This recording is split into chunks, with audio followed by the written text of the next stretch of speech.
আমরা আগের দিন মাধ্যমিকের পারুল টার্গেটের মডেল সেট 1-2 কমপ্লিট করেছিলাম। কমপ্লিট মানে কমপ্লিটই করেছিলাম, এমন নয় যে 25-26টা সেট দিয়ে দিলাম পরপর করে দিলাম চলো করো, ওরকম নয়। পিওর সলিউশন যাকে বলে অ্যাকচুয়ালি। আজকে সেরকমই সেট 3 অ্যান্ড সেট 4 এরকম সলিউশন আমরা আজকে করব, পারুল টার্গেটের কমপ্লিট করব। এবং তারপর যদি সময় পাই পড়া ধরার, আই হোপ হবে না সময়, কারণ 2 ঘন্টা সময় তোমরা জানোই লাগছে মিনিমাম সলভ করতে।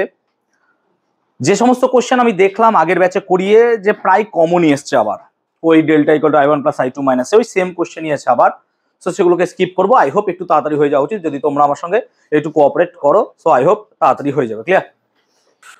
তো চ কোশ্চেন শুরু করি আমরা। অ্যান্সার তাহলে একের একটা হচ্ছে মিথেন হাইড্রেটের রাসায়নিক সংযুক্তি হচ্ছে 4CH4.23H2। তোমরা নিশ্চয়ই জানো এটা। পরম শূন্য উষ্ণতায় মান ফারেনহাইট স্কেলে কত হবে? -459.5 ডিগ্রি ফারেনহাইট। নিশ্চয়ই তোমরা বুঝেছো। আচ্ছা, 2 মোল মিথেনের পরমাণুর সংখ্যা ক্যালকুলেট করছি। দেখো 2 মোল মিথেন কত মানে, আচ্ছা তুমি বলো 1 মোল মিথেনে কতগুলো আমাদের অণু থাকবে? স্যার অ্যাভোগাড্রো সংখ্যক। আর অ্যাভোগাড্রো সংখ্যাকে কি দিয়ে লিখো তুমি? Na দিয়ে। হ্যাঁ না বলো? তাহলে 1 মোল যে কোনো অণুতে Na বা অ্যাভোগাড্রো সংখ্যক অণু থাকে, কিন্তু আমাকে 2 মোল বলছে, তাহলে বলো তো 2 মোলে কত থাকবে স্যার? 2Na। হ্যাঁ না বল? তাহলে 2Na অণু থাকবে, কিন্তু কোশ্চেন দেখো তোমাকে চালাকি করে অণু বলেনি, কি বলেছে? পরমাণু। এখন 2Na অণু আছে। আচ্ছা, একটা CH4 1CH4 যদি কোনো জায়গায় লিখি আমি, সেখানে কটা পরমাণু আছে স্যার? 5টা। কেন? দেখো 4টে হাইড্রোজেন আর একটা কার্বন, 5টা। তাহলে একটা CH4 এ যদি 5টা পরমাণু থাকে স্যার, তাহলে 2Na তে কটা থাকবে স্যার? 5 × 2Na। হ্যাঁ না বল? তাহলে 5 × 2Na করলে কত হবে? 10Na। সো 10টা বা 10 অ্যাভোগাড্রো নম্বর হবে। বুঝতে পারলাম ব্যাপারটা? পাশে ক্যালকুলেশনটা একটু করে রাখো। পারুল টার্গেট দেখে তো টুকেছো, কিন্তু কিভাবে হলো হয়তো জানতে পারতে না, বুঝিয়ে দিলাম আমি। ক্লিয়ার হয়েছে কনসেপ্টটা? নেক্সট, প্রদত্ত কোনটির তাপ পরিবাহিতাঙ্কের মান সবচেয়ে বেশি? তাহলে এটা হবে কি? হীরের তাপ পরিবাহিতাঙ্কের মান সবচেয়ে কি হবে? বেশি। হীরের তাপ পরিবাহিতাঙ্কের মান সবসময় বেশি। হীরের তাপ পরিবাহিতাঙ্কের মান সবসময় বেশি হবে। ক্লিয়ার হয়েছে? আচ্ছা, কাঁচের মধ্যে আলোর বেগ কত? তাহলে কাঁচের মধ্যে আলোর বেগ বার করার জন্য আমরা একটা ফর্মুলা ইউজ করি। মিউ সমান কত হয় রে? c/v নাকি রে? মিউ ইকুয়ালস টু কত হয়? Mu equals to c/v। তাহলে এখন যদি আমরা v বার করতে চাই, তাহলে v সমান কত হবে? c/μ। v ইকুয়ালস টু কত হবে? c/μ। এবার c মানে কি রে? শূন্য মাধ্যমে আলোর বেগ নাকি রে? c মানে কি? শূন্য মাধ্যমে আলোর বেগ। তাহলে শূন্য মাধ্যমে আলোর বেগ মানে কত হবে? 3 × 10⁸। নিশ্চয়ই বুঝতে পারছিস। আর মিউ মানে কত স্যার? মিউ তো বলে দিয়েছে আপনাকে, প্রতিসরাঙ্ক কত বলে দিয়েছে? 1.5। তাহলে এখানে 1.5 দিয়ে ভাগ করে দেবো। ভাগ করে দিলে তোরা উত্তরটা জানিস কত হবে? 2 × 10⁸ নাকি রে? তাহলে বেগ হবে 2 × 10⁸ metre per second. I hope তোমরা বুঝতে পেরেছো। তাহলে 2 × 10⁸ metre per second, that's would be your answer. লাস্টে আওয়াজ শুনতে পাচ্ছ? ঠিকঠাক আছে? ওকে, নেক্সট। আচ্ছা, স্ট্রিট লাইটে দেখো একই কোশ্চেন বারবার পারুল টার্গেট পাগল হয়ে গেছে, একই কোশ্চেন শুধু রিপিট দিচ্ছে। স্ট্রিট, আমি বোধহয় এই কোশ্চেন আগের দিনও করালাম। স্ট্রিট লাইটের প্রতিফলক রূপে ব্যবহৃত হয় কি? উত্তল দর্পণ। মনে হচ্ছে এরকম একটা টার্গেটের সিরিজ আমাকেও বার করতে হবে কিছু একটা করে।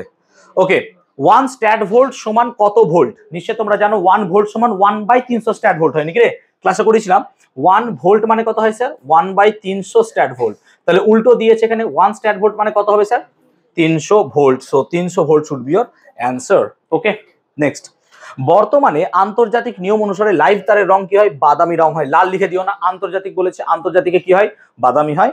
যদি আমাদেরকে লোকাল রং বলতো, লোকাল রং বললে কি বলতাম? লাল। লোকাল রং কি হতো তাহলে? স্যার লাল হতো। লোকাল রংটা লাল হতো। ক্লিয়ার হয়েছে কনসেপ্টটা?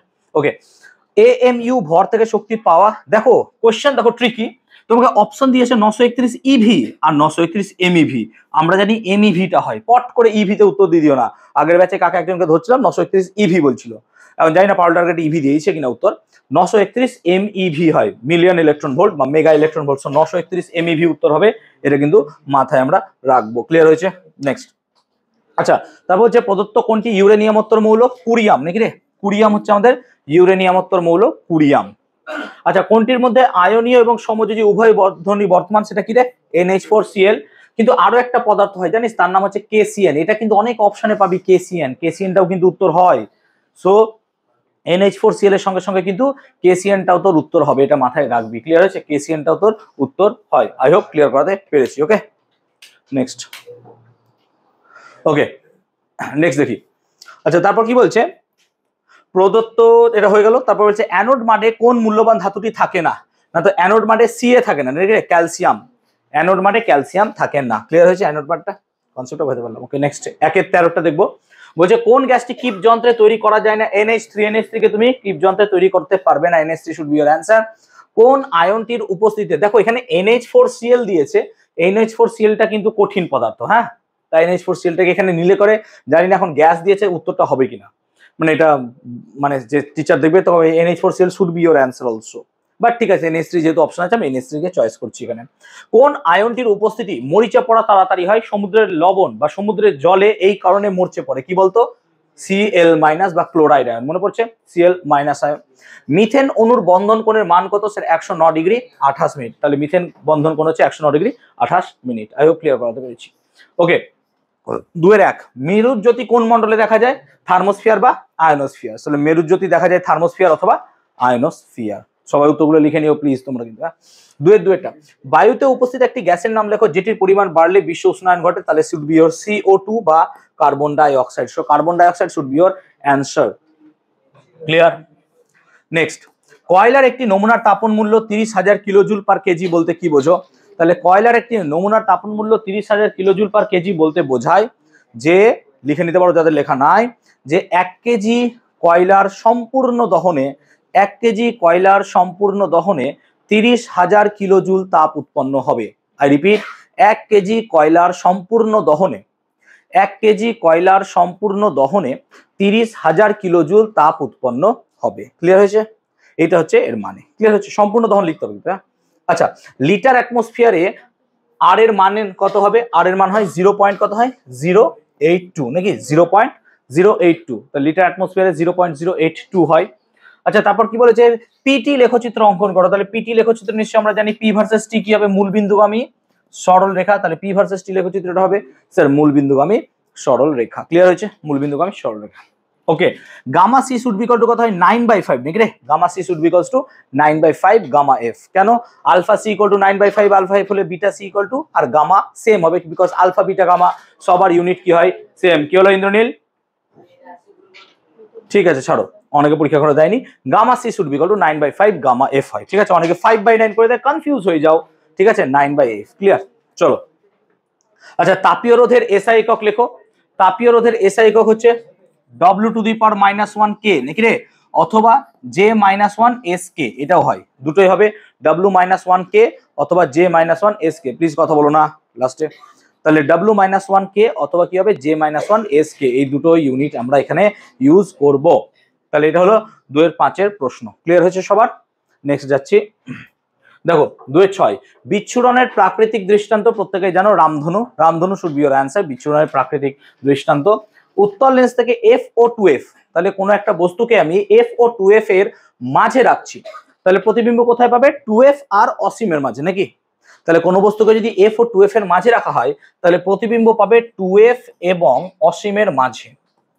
অসীমের মাঝে, তাহলে এই জায়গায় তোমরা প্রতিবিম্বটা খুঁজে পাবে 2F এবং অসীমের মাঝে, বা তোমরা এইভাবেও লিখতে পারো বক্রতা কেন্দ্র এবং অসীমের মাঝে। বক্রতা কেন্দ্র এবং অসীমের মাঝে তোমরা পাবে। ক্লিয়ার হয়েছে? বুঝতে পারলাম ব্যাপারটা? ওকে, নাইক্রোন তারের উপাদান তোমরা জানো, নিকেল, ক্রোমিয়াম আর কি হয়? লোহা। নিকেল, ক্রোমিয়াম আর লোহা should be your answer. Nickel, chromium, লোহা, এই তিনটে হয় নাইক্রোন তারের উপাদান। আচ্ছা, 1 কেজি ইউরেনিয়ামের বিভাজনে উৎপন্ন শক্তির পরিমাণ কত হয়? 20,000 টন কয়লা, বাট এটা অ্যাপ্রক্সিমেট ভ্যালু, মাধ্যমিকে এই টাইপের কোশ্চেন জীবন আসবে না। সো 20,000 টন কয়লা পুড়িয়ে আসবে, সব কোশ্চেন মাধ্যমিকে দেয় না। 120 সমান কত বেকারেল হয়? পারুল টার্গেটে ভুল দেওয়া আছে, দেখে নিও। 3.7 × 10⁻10 হয়, সেই জন্য পারুল টার্গেট থেকে একটু সাবধান থাকতে হয়। কোশ্চেন ভালো, উত্তর মাঝে মধ্যে ভুল দেয়। ঠিক আছে, অনেকে টুকে নিয়েছো, সো 11টা কারেকশন করে 10 করে নিও। আগের ব্যাচে দেখলাম, দেখছি বাবা, দেখছি, অসুবিধা নাই। ঠিক আছে, তাহলে এটা একটু কারেকশন করে নিও। 3.7 × 10⁻10 হয় 11, 9। নেক্সট 2.9, একটি অহোমীয় পরিবাহীর নাম। অহোমীয় পরিবাহীর নাম হবে কি বলতো? অর্ধ পরিবাহী। এই উত্তরটাকে আমরা এইভাবে লিখতে পারি, অর্ধ পরিবাহী হবে, কিন্তু ব্র্যাকেটে কি লিখে নেবো স্যার? সিলিকন কি হয়? জার্মেনিয়াম। তাহলে একটি অহোমীয় পরিবাহীর নাম কি হবে স্যার? অর্ধ পরিবাহী, এবং সেটার নাম কি হবে? Silicon germanium. That should be your answer. Clear হয়েছে কনসেপ্টটা? বুঝতে পারলাম আমি ব্যাপারটা? ওকে, নাও 2-10 ক্লিয়ার হলো। কোন ডাউট আছে এত পর্যন্ত? ডাউট আছে? নেক্সট 2-11 বাম স্তম্ভ, ডান স্তম্ভ। সর্বাধিক তড়িৎ ধনাত্মক মৌল, এটা তো সিজিয়াম হয়, সব থেকে তড়িৎ ধনাত্মক মৌল। পিতলে উপস্থিত হচ্ছে Cu অবভিয়াসলি। ক্ষারীয় মৃত্তিকা ধাতু হচ্ছে ক্যালসিয়াম, তাহলে এটা 4 হবে। অ্যালুমিনিয়ামের আকরিক, মাথায় রাখবে এটার নাম হয় কি বলতো, ক্রায়োলাইট। হ্যাঁ, অনেক সময় কোশ্চেন দিয়ে দেয় ক্রায়োলাইটের সংকেত লেখো, তাহলে এটার নাম হয় কিন্তু ক্রায়োলাইট, মাথায় রাখবো। তাহলে ক্রায়োলাইট হবে AlF3 3NF। এটা হচ্ছে অ্যালুমিনিয়াম ফ্লোরাইডের সাথে সোডিয়াম ফ্লোরাইড মিশে থাকে। ওকে, বাম স্তম্ভ ডান স্তম্ভ তাহলে হলো। নেক্সট, ম্যাগনেসিয়াম অক্সাইড যোগে ম্যাগনেসিয়ামের আধান 2 সত্য অবভিয়াসলি, কারণ Mg2+ হয়, তাই তো, তাহলে আধানটা 2 থাকে। অ্যানোডে বিজারণ ঘটে, মিথ্যা, অবভিয়াসলি ডাহা মিথ্যা, কারণ কি অ্যানোডে কি হয়, জারণ ঘটে, অ্যানোডে জারণ ঘটে, আর ক্যাথোডে কি ঘটে, বিজারণ ঘটে। ঠিক আছে। আচ্ছা, তড়িৎ বিশ্লেষণের সময় তড়িৎ শক্তি, তাহলে এখানে অপশনে কি লিখবো আমরা, তড়িৎ লিখবো। তড়িৎ শক্তি বা বিদ্যুৎ শক্তি আমাদের কি হয়, রাসায়নিক বিক্রিয়া ঘটায়। আচ্ছা, 100% ওলিয়ামকে কি বলে, সালফান, নাকি 100% ওলিয়ামকে কি বলে, সালফান। নিশ্চয়ই প্রত্যেকে জানো, কোশ্চেনটা খুব ইম্পর্টেন্ট কোশ্চেন।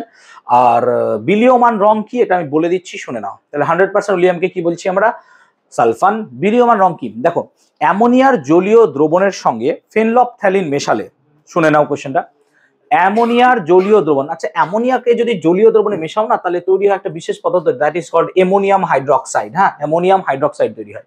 তাহলে অ্যামোনিয়ার জলীয় দ্রবণে যদি আমরা কিছু ফোঁটা ফেনলফথ্যালিন মিশিয়ে দিই, তাহলে সেই দ্রবণটা হয়ে যায় বেগুনি রঙের। কেন বলতো, ফেনলফথ্যালিন তোরা ক্লাস 9-এ পড়েছিস, যে একটা নির্দেশক। নির্দেশকটা কি হয়, ক্ষারীয় দ্রবণে বেগুনি রং ধারণ করে, বেগুনি বা গোলাপি রং, গোলাপি টাইপের রং। হ্যাঁ, তো কি হয়, ওই অ্যামোনিয়ার জলীয় দ্রবণে যদি আমরা কি করি, এই ফেনলফথ্যালিন দিই, তাহলে দ্রবণটা কি হয়ে যাবে বলতো, গোলাপি রঙের হয়ে যাবে। এবার এই গোলাপি রংটা দেখতে তো রং, এবার তো যদি জামাই ঢেলে দেওয়া হয় সাদা জামাই, সাদা জামাটা গোলাপি রং হয়ে যাবে। কিন্তু কিছুক্ষণ পর দেখবো সেই রংটা আর নাই। কেন নাই, বিকজ অ্যামোনিয়ার জলীয় দ্রবণে অ্যামোনিয়া আস্তে আস্তে কি হয়, উবে যায়, কারণ অ্যামোনিয়া হচ্ছে উদ্বায়ী পদার্থ। তাহলে জলীয় দ্রবণ থেকে যদি আস্তে আস্তে অ্যামোনিয়াটা উঠে যায়, তাহলে অ্যামোনিয়ার জন্য কি হচ্ছিল, ক্ষার ছিল। তাহলে অ্যামোনিয়া যদি না থাকে, তাহলে দ্রবণটা কি হয়ে যাবে, প্রশম দ্রবণ। আর প্রশম দ্রবণে আমাদের কি হবে, ফেনলফথ্যালিনের বর্ণ কি হয় বলতো, বর্ণহীন। সেই কারণে কিন্তু আমাদের এক্ষেত্রে হবে। ক্লিয়ার হয়েছে? তাহলে এটা বোঝাতে পারলাম কি, বর্ণহীন এই মানে বিলীয়মান রংটা। তাহলে পাতি কথা বলতে গেলে বিলীয়মান রং কি না, তো অ্যামোনিয়ার জলীয় দ্রবণের সাথে ফেনলফথ্যালিন মেশালে যে রং পাওয়া যায় তাকে কি বলা হয়, বিলীয়মান রং।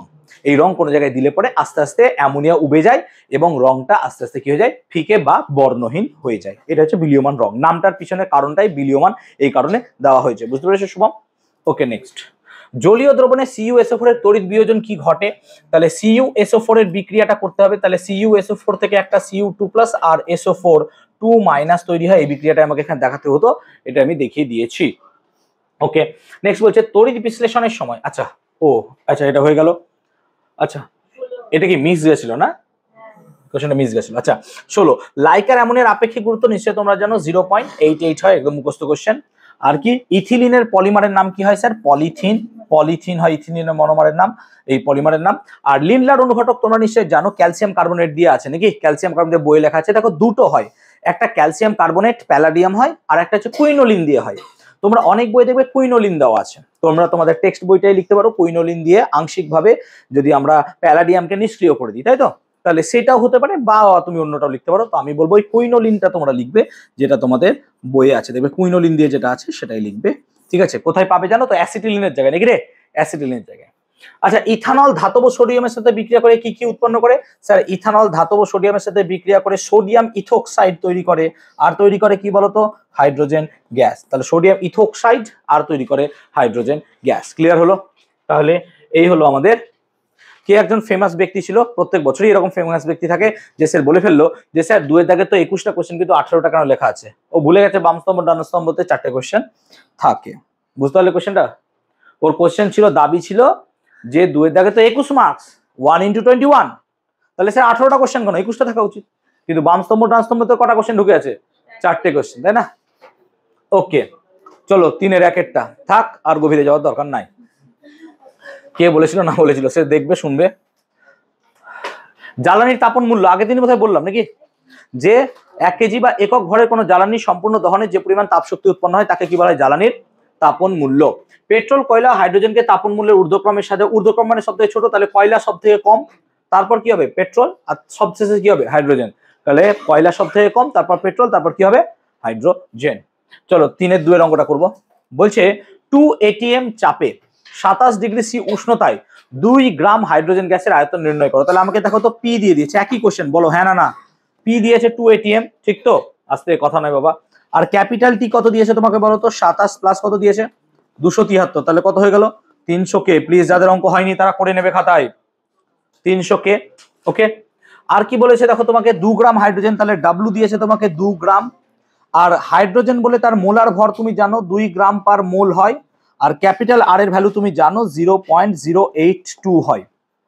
তাহলে ফর্মুলা কি হবে বলো তো Swastika? PV equals to NRT বা ডব্লিউআরটি বাই কি হয় এম, নাকি রে? ডব্লিউআরটি বাই এম, নাকি? PV equal to WRT by M. আর এখান থেকে তোকে কি বার করতে হবে? ভি বার করতে হবে। ভিটা কি হবে? ডব্লিউআরটি বাই এমপি। প্রত্যেকটা মান বসিয়ে যদি ক্যালকুলেশন ঠিকঠাক করে করতে পারো তাহলে তুমি একটা অবভিয়াসলি ভালো জায়গায় দাঁড়াবে এবং সেখানে দেখবে 12.3 লিটার অ্যান্সার আসছে। ঠিক বলছি তো? 12.3 লিটার। ক্লিয়ার? আগের ব্যাচে করালাম আমি। 12.3 লিটার মুখস্থ আছে আমার অবভিয়াসলি। সো 12.3 লিটার এই অ্যান্সারটা আসবে তোমাদের। ক্লিয়ার হয়েছে? আগের দিন এরকমই একটা অঙ্ক করেছিলাম যার অ্যান্সার 24.6 লিটার এসেছিল। হ্যাঁ না বলো? আগের কোনো একটা সেটেই করেছিলাম সম্ভবত, মনে পড়ছে। আজকে চেষ্টা করবো সেট 3 অ্যান্ড সেট 4টা কমপ্লিট করে দেওয়ার। ঠিক আছে? পায়ে খুব ব্যথা করছে যদিও বা।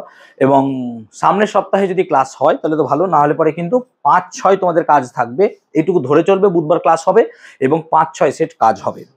যদি বুধবার ক্লাস না হয় 5-6 এর বদলে আমি আরো 2টো সেট বাড়াবো, তাহলে কি হবে? 2-2-4। কারণ প্রতি সপ্তাহে আমরা 2টো করে সেট করবো, এইটুকু ধরে চলবো, যাতে করে আমাদের কি হয় মোটামুটি আমরা যেন টেস্টের আগে অ্যাটলিস্ট 6টা পেজ তো করতে পারি।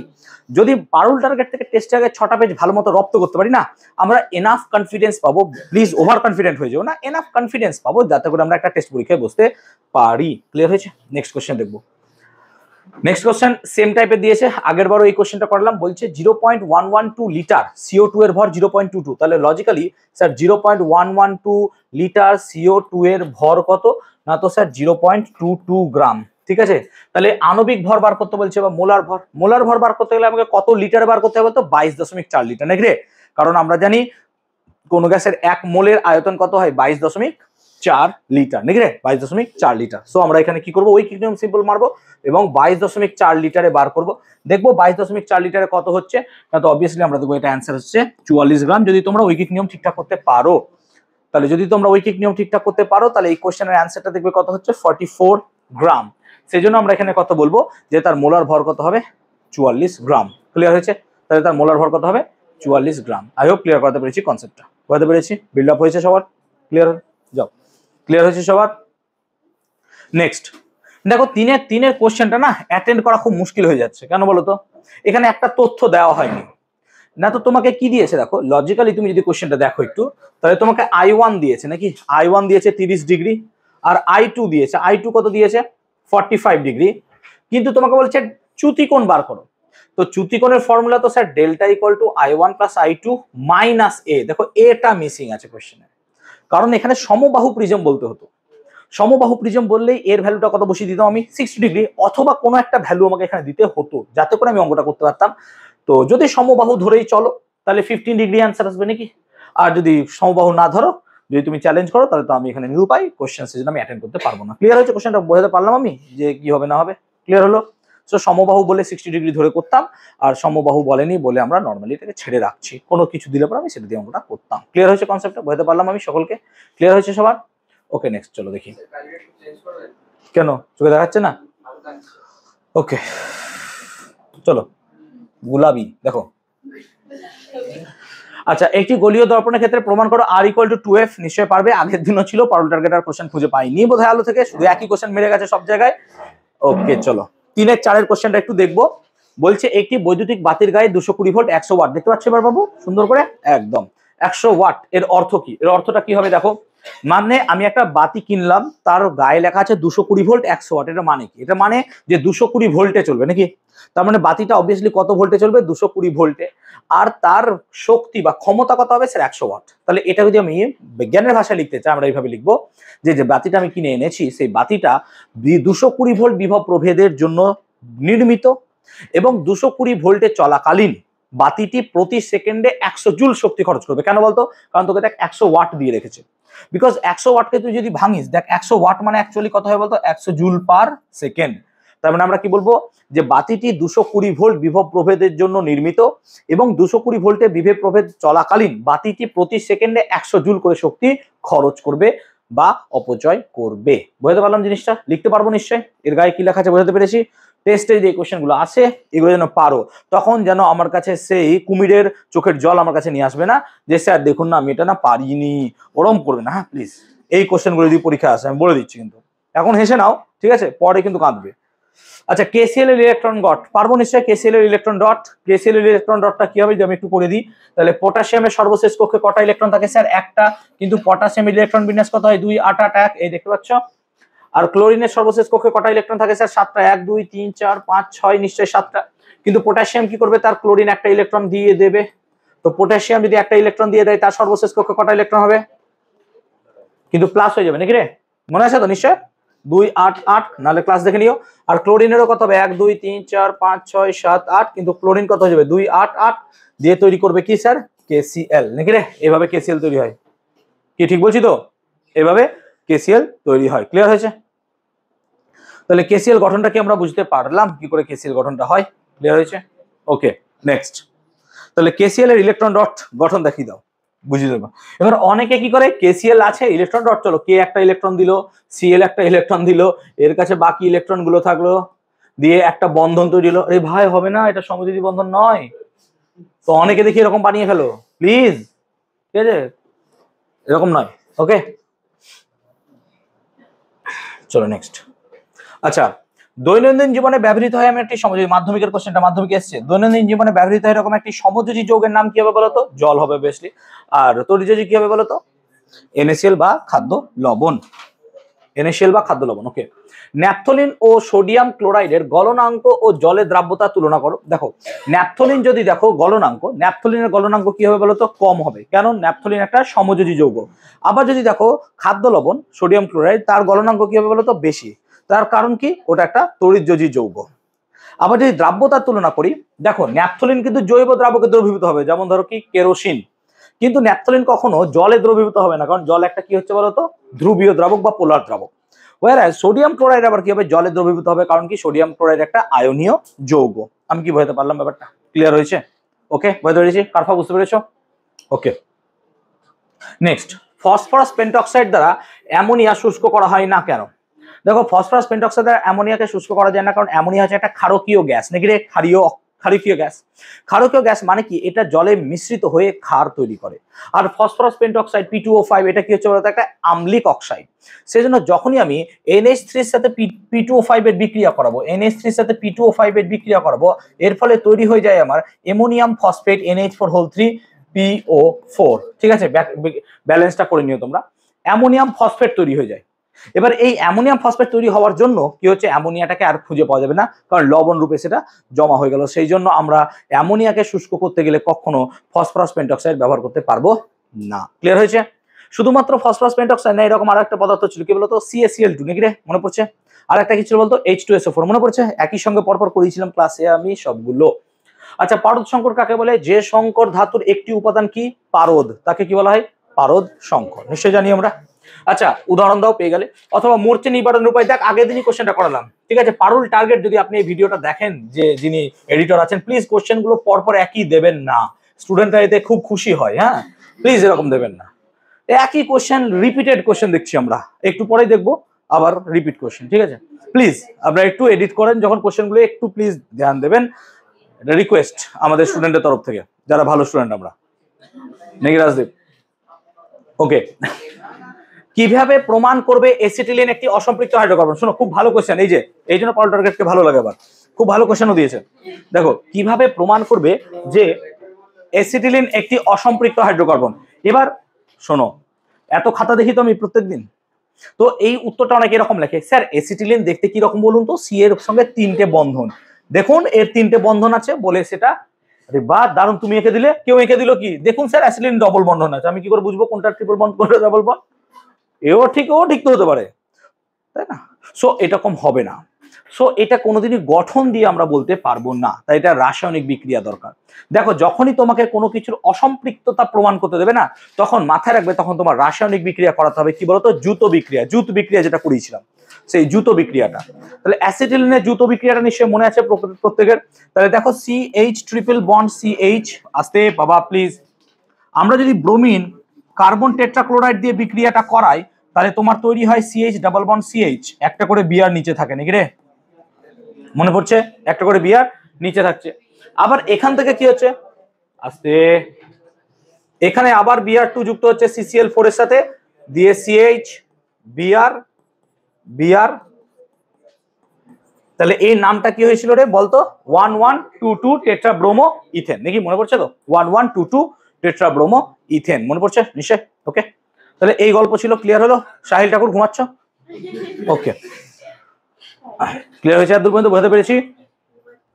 ওকে, ভিনিগার, তাহলে এই কোশ্চেনটা তোমরা এক্সপেক্ট করবে টেস্টে, কিন্তু হ্যাঁ এই কোশ্চেনটা টেস্টে এক্সপেক্ট করবে যে এই কোশ্চেনটা পরীক্ষায় দেয়। আচ্ছা, ভিনিগার এবং অ্যাসিটিলিনের ইউপ্যাক নামগুলি লেখো। তাহলে ভিনিগারের ইউপ্যাক নাম কি হয় স্যার? ইথানোইক অ্যাসিড, দেখি রে, ইথানোইক অ্যাসিড। আর অ্যাসিটিলিনের ইউপ্যাক নাম কি হবে স্যার? ইথাইন, দেখি রে, ইথাইন, বহুবার ক্লাসে পড়িয়েছিলাম, ইথাইন আর ইথানোইক অ্যাসিড। ক্লিয়ার হয়েছে? বোঝাতে পারলাম ব্যাপারটা? পরে পেয়ে যাচ্ছি। নেক্সট 4-1 দেখো, আবার রিপিট কোশ্চেন। গ্যাসের গতীয় তত্ত্বের স্বীকার্যগুলি লেখো নাকি রে? আগের দিনই করালাম এটা, বললাম গ্যাসের অণুগুলি বিন্দু ভরযুক্ত, মনে পড়ছে? ঠিক তো? ক্লিয়ার হয়েছে? ওকে, আচ্ছা 4-2 এর কোশ্চেনটা দেখবো। 4-2 দেখো, 4-2 এর কোশ্চেনটা যদি করতে যাই আমরা, বলছে 50 গ্রাম ক্যালসিয়াম কার্বনেটকে উত্তপ্ত করে যে আয়তন কার্বন ডাইঅক্সাইড, আগে এটা বার করো, এটা হচ্ছে ফার্স্ট বিক্রিয়া। তাহলে ক্যালসিয়াম কার্বনেটকে উত্তপ্ত করে যে আয়তন কার্বন ডাইঅক্সাইড পাওয়া যায়, তাহলে এক কাজ করো, 50 গ্রাম ক্যালসিয়াম কার্বনেট থেকে কত আয়তনের কার্বন ডাইঅক্সাইড পাওয়া যায় সেটা বার করো। তাহলে দেখো বিক্রিয়াটা যদি দেখো, ক্যালসিয়াম কার্বনেটকে উত্তপ্ত করলে তৈরি হয় স্যার ক্যালসিয়াম অক্সাইড, আর কি তৈরি হয়? Carbon dioxide. যারা প্লিজ করে দেবে খাতায় কিন্তু, হ্যাঁ। এখন ক্যালসিয়াম কার্বনেটের যদি আণবিক ভর বার করো, 40 + 12 + 16 × 3, তাহলে এটা হচ্ছে কত? 100 গ্রাম। নিশ্চয়ই মুখস্থ থাকা উচিত। আর কার্বন ডাইঅক্সাইড এখানে কত মোল তৈরি হচ্ছে? 1 মোল। তাহলে 1 মোলের আয়তন কত হয় স্যার? 22.4 লিটার। কিন্তু তুমি যদি কোশ্চেনটা একটু রিমেম্বার করো, কোশ্চেনটা দেখো কত গ্রামে চেয়েছে বলো তো? 50 গ্রামে চেয়েছে। কি বলো? তাহলে 50 গ্রামে চেয়েছে। তাহলে আমরা এখানে কি লিখবো স্যার? 100 গ্রাম ক্যালসিয়াম কার্বনেটকে, কার্বনেট থেকে লেখো, কার্বনেট থেকে CO2 পাওয়া যায় 22.4 লিটার। এটা হচ্ছে গল্প। তাহলে একে কত, 50-এ কত? যদি ঐকিক নিয়ম পারো, আমার ডাউট আছে পারবে কিনা, বাট ঠিক আছে, পারলে ভালো। 11.2 লিটার তৈরি হয় নাকি? তাহলে 50 গ্রাম CaCO3 কে উত্তপ্ত করলে তুমি 11.2 লিটার কার্বন ডাই অক্সাইড পাওয়া যাবে। ঠিক আছে, এর এতেও দেখতে পাচ্ছিস না? গোলাপি আরোই দেখতে পাচ্ছি না?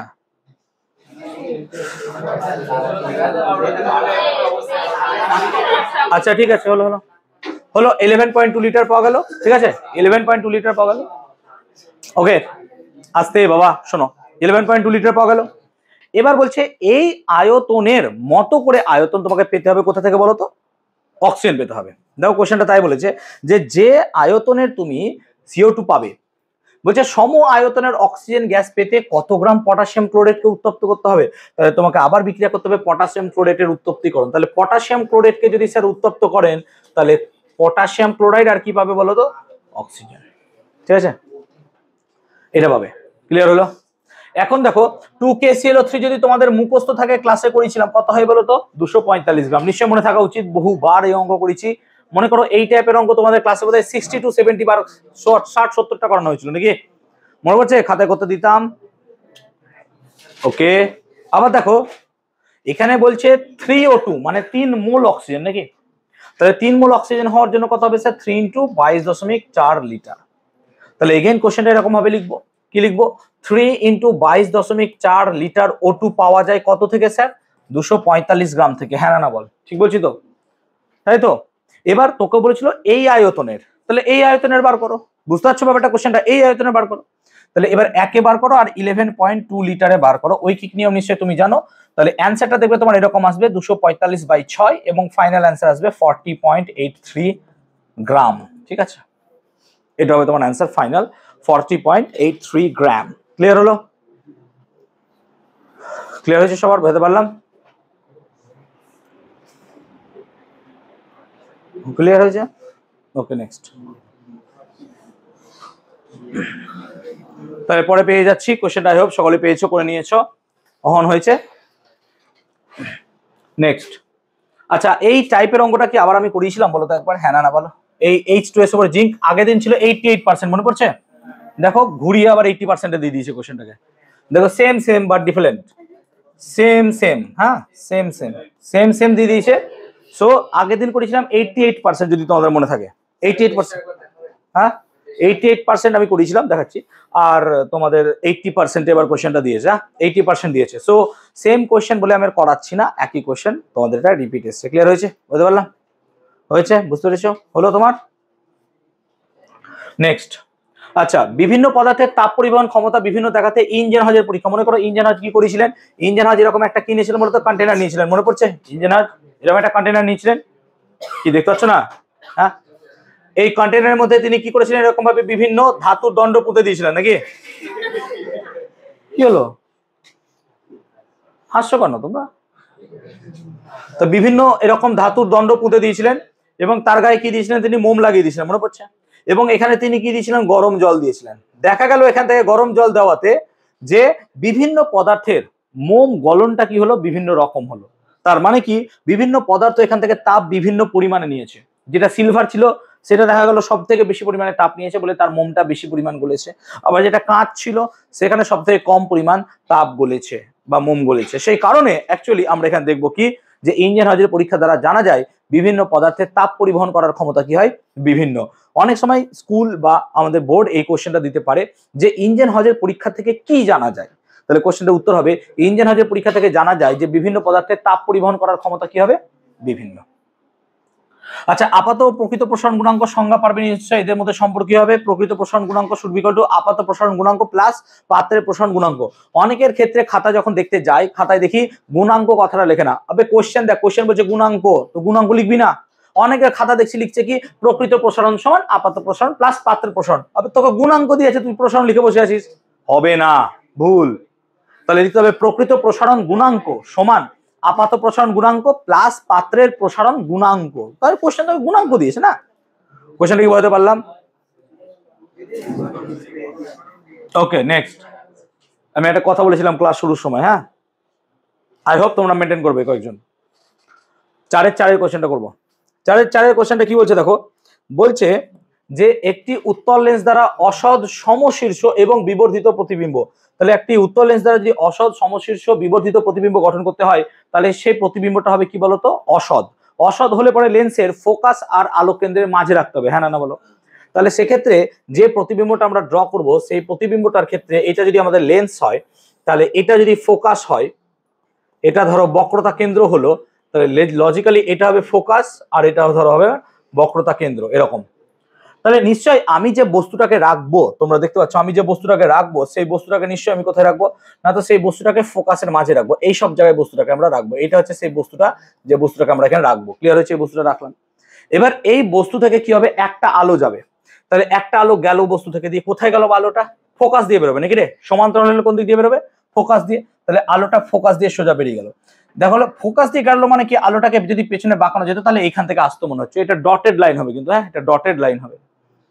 আর একটা আলো কোন দিক দিয়ে পাঠাবো স্যার? আমি আরেকটা আলো কোন দিক দিয়ে পাঠাবো? না তো আরেকটা আলো পাঠাবো আমি হচ্ছে আলোক কেন্দ্র দিয়ে, নাকি রে? আরেকটা আলো কোন দিক দিয়ে পাঠাবো? আলোক কেন্দ্র দিয়ে। তাহলে আলোক কেন্দ্র দিয়ে যদি আরেকটা আলো যায়, তাহলে এটা যদি আলোক কেন্দ্র হয়, তাহলে আলোক কেন্দ্র দিয়ে গেলে দেখো এরা পরস্পর মনে হবে এদিকে মিলছে না, আস্তে আস্তে মনে হচ্ছে দূরে সরে যাচ্ছে। তাহলে এখানে যদি আমি চোখ রাখি তাহলে দেখবো এই দুটো যেন সামহাও কোন এক জায়গা থেকে এদিক থেকে মিলে আসছে, নাকি রে? কোন এক জায়গা থেকে এরকম করে মিলে আসছে। সো আমার এই জায়গাটায় কি হবে? প্রতিবিম্বটা গঠিত হবে। বুঝতে পারলাম ব্যাপারটা? তাহলে এটা হচ্ছে সেই প্রতিবিম্বটা। তাহলে এই প্রতিবিম্বটা এখানে গঠিত হবে। তাহলে এই হচ্ছে ছবিটা। এইটা কত নম্বর ছবি স্যার? 6 নম্বর ছবি। মনে পাচ্ছেন নম্বর ওয়াইজ বলেছিলাম আমরা যে দর্পণের ক্ষেত্রেও 6টা ছবি আর লেন্সের ক্ষেত্রেও কটা? 6টা ছবি। মনে পড়ছে নিশ্চয়? এটা সেই 6 নম্বর ছবিটা আমাদের আঁকতে হবে। ক্লিয়ার হয়েছে সবার? বুঝতে পেরেছি? চেঞ্জ করব? চেঞ্জ করব? কেউ আঁকছো? হয়ে গেছে? করো কথা করো। হয়েছে?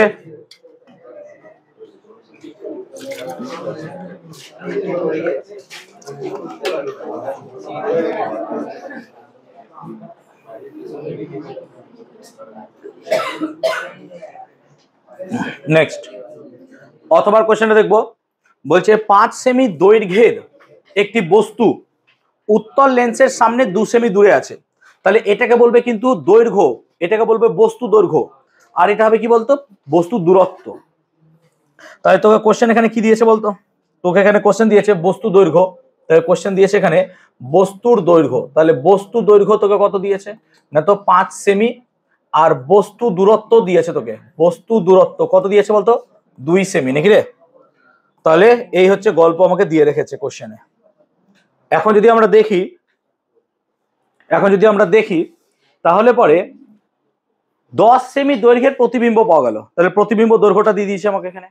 তাহলে লজিক্যালি দেখো প্রতিবিম্ব দৈর্ঘ্যটা দিয়েছে, তাহলে এখানে আমরা লিখবো কি প্রতিবিম্ব দৈর্ঘ্য, তাহলে প্রতিবিম্ব দৈর্ঘ্য কত 10 সেমি।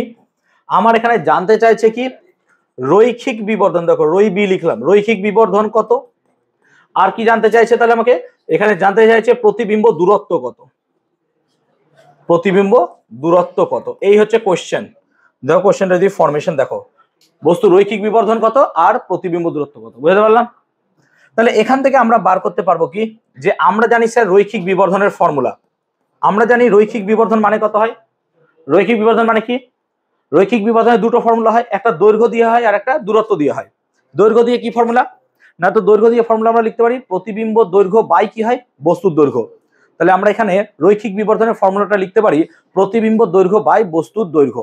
তাহলে এখানে দেখো প্রতিবিম্ব দৈর্ঘ্য কত স্যার 10 সেন্টিমিটার, আর বস্তুর দৈর্ঘ্য কত স্যার 5 সেন্টিমিটার, সেই জন্য তুমি এখানে রৈখিক বিবর্ধনটা পেয়ে যাচ্ছ, রৈখিক বিবর্ধনটা পেয়ে যাচ্ছ কত 2। মাথায় রাখবে রৈখিক বিবর্ধনের কোনো একক হবে না, রৈখিক বিবর্ধনটা শুধু 2 হবে।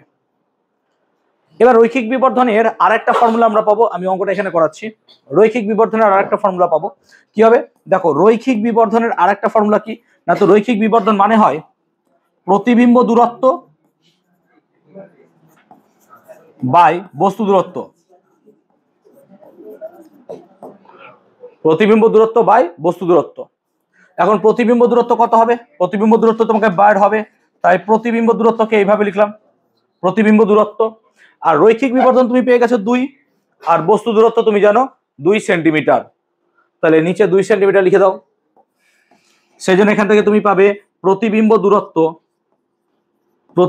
দূরত্ব সমান কত হবে স্যার 4 সেন্টিমিটার, তাহলে এটা হচ্ছে আমার প্রতিবিম্ব দূরত্ব 4 সেন্টিমিটার, এটা হচ্ছে প্রতিবিম্ব দূরত্ব 4 সেন্টিমিটার। ক্লিয়ার হয়েছে?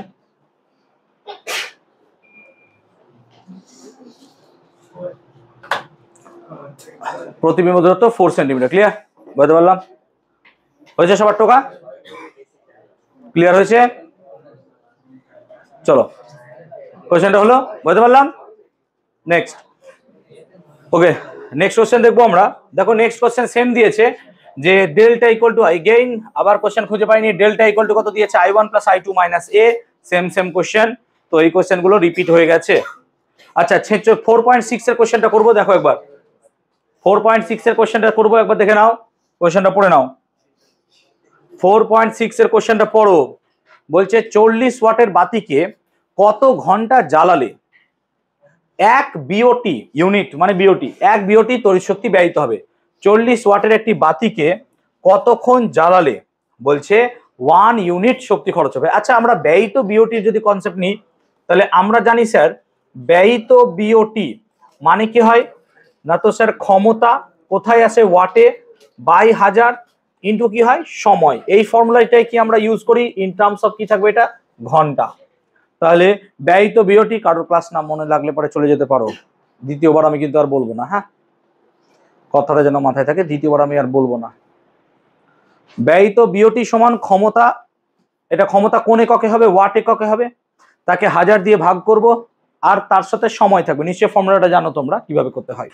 এবার আমাকে প্রস্তাবিত প্রশ্ন অনুযায়ী ব্যয়িত বিওটিটা কত বলেছে হতে হবে 1 ইউনিট, সো 1 দিয়ে দিলাম। 1 শুড বি ইকুয়াল টু ক্ষমতা কত দিয়েছে 60 ওয়াট, তোমরা যদি একটু মনে থাকো না 40 ওয়াট দিয়েছে, 40 ওয়াট, সো 40 ওয়াট লিখলাম বাই 1000, আর আমাকে প্রশ্ন বার করতে দিয়েছে কত স্যার সময় বার করব কত এককে না তো স্যার ঘন্টা এককে বেরোবে। তাহলে এখান থেকে তুমি বার করতে পারবে স্যার সময় কত একক হবে না তো স্যার সময় ঘন্টা এককে কত হবে না তো 1000 বাই কত হবে 40, তাহলে তুমি এখানে দেখতে পাচ্ছ কত হবে 25 নাকি 25। সো এখানে প্রস্তাবিত যে সময়টা দরকার সেই সময়টা হবে কত স্যার? 25 ঘন্টা। 25 ঘন্টা সেই বাতিটাকে যদি চালাও তবে সেটা কত ইউনিট খরচ করবে? 1 ইউনিট শক্তি খরচ করবে। ক্লিয়ার হয়েছে? বুঝতে পারলাম?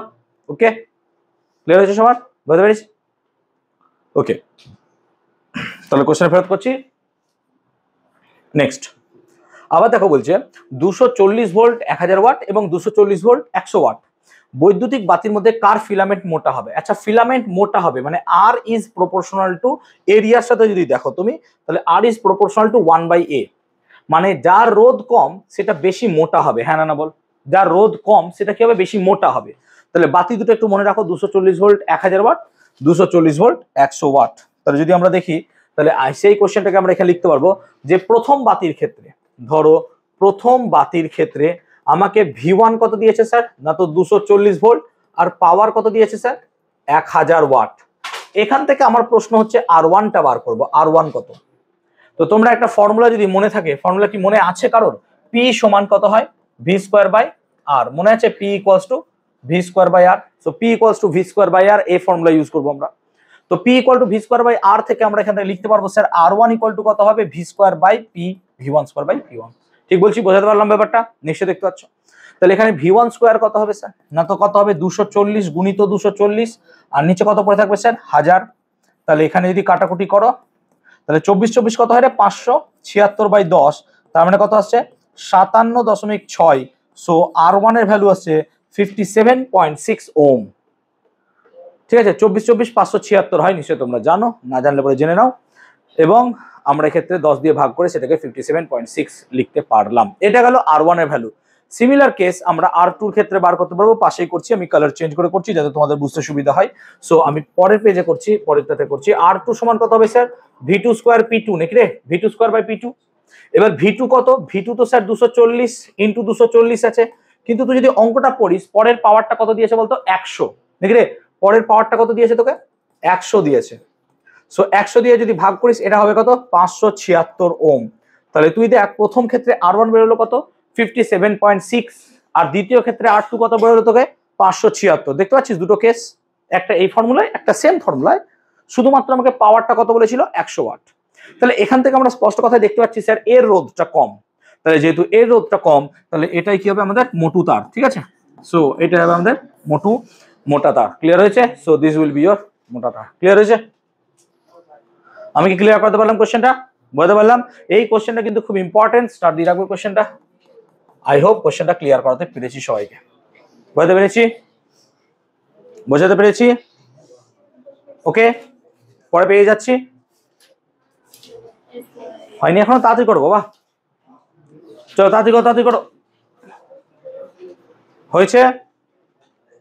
দেখে নাও। যাবো পরে পেজে।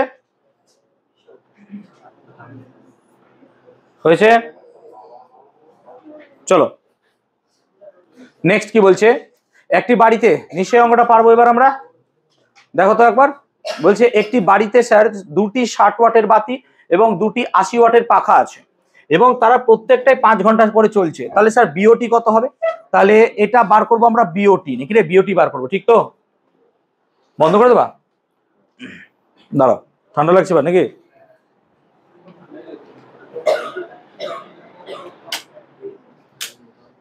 চলো নেক্সট। তাহলে বলছে এখন দুটি 60 ওয়াটের বাতি, তাহলে হিসাব করো বিওটি। দেখো প্লিজ এদিকে তাকাও একটু। দুটি 60 ওয়াটের বাতি, কিন্তু 60 কে কি করতে হবে আমাকে? 1000 দিয়ে ভাগ, ঠিক তো? কিন্তু ক ঘন্টা চলছে স্যার? 5 ঘন্টা। আবার কি লাগবে আমাকে এখানে? বাতির সঙ্গেও লাগবে আর একটা কি আছে? পাখা চলছে, ঘরে পাখা না চললে মরে যাবা। দুটি 80 বাই কত লাগবে? 1000, আর তার সাথে কি লাগবে? তার সাথে লাগবে হচ্ছে তোমার 5 ঘন্টা। এটা কি একদিনের বিওটি? হ্যাঁ না বলো তো? এটা কি একদিনের বিওটি? 5 ঘন্টা করে একদিন চলছে, তুমি একটাও লিখছো না? লিখছো। আচ্ছা, কিন্তু আমি যদি 1 মাসে বার করতে চাই কত হবে তাহলে? গুণ আবার 30 গুণ হবে নাকি রে? হ্যাঁ না বল? তাহলে এটা কি 1 মাসের বিওটি? তাহলে 1 মাসের বিওটি এখান থেকে ক্যালকুলেট করো। তাহলে এখান থেকে দেখতে পাচ্ছ 0 0 কেটে যায়, কোনো ভ্যালু নাই, 0। আর 6 2 12, 5 12 60, 60 বাই 100 মানে কত হয় স্যার? 0.6 হয়। আর এখানে তুমি দেখতে পাচ্ছ কত হবে? 0 0 কেটে যায়, 5 2 10, 8 10 80, মানে কত হবে স্যার? 0.8। পুরোটার সাথে গুণ কত হবে স্যার?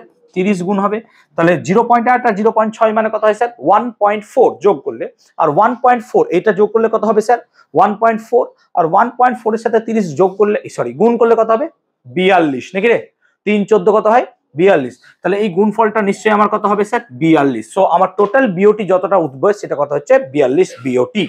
কিন্তু তোমাকে এখানে বলে দিয়েছে কোন যুগে বাস করছে কে জানে, এক বিওটির দাম 4 টাকা বলছে, ঠিক আছে। সো 42 ইন্টু 4, তাহলে টোটাল বিল কত টাকা আসবে স্যার, টোটাল বিল আসবে দেখতে পাচ্ছ 42 গুণিত কত হবে স্যার 4, সো কত হলো 168 টাকা, ঠিক আছে। ক্লিয়ার হয়েছে, 168 টাকা বিল আসবে, বুঝতে পেরেছি, টুকছো না তো বাবা? ওকে, ক্লিয়ার হয়েছে, তাহলে অঙ্কটা হয়ে গেল। আচ্ছা, তেজস্ক্রিয়তা একটি নিউক্লিয় ঘটনা, নিশ্চয়ই এটা পারবে, তোমাদের সহায়িকাতে আছে, টেক্সট বইও দেখবে পাবে, এবং টেক্সট বই পাও না পাও আমার নোটসে পাবে, তুমি আমার নোটসে দেখবে তেজস্ক্রিয় একটি নিউক্লিয় ঘটনা, এটা নিয়ে 3টি টপিক লেখা আছে, 3টে পয়েন্ট দেওয়া আছে। 1 নম্বর পয়েন্ট, যে কোনো একটা পদার্থের সাথে নিউক্লিয় পদার্থের সাথে অন্য কোনো পদার্থের রাসায়নিক বিক্রিয়া যদি ঘটানো যায়, সেক্ষেত্রে দেখা যায় যে তার কোনো নিউক্লিয় বা তেজস্ক্রিয়তার কোনো পরিবর্তন হচ্ছে না।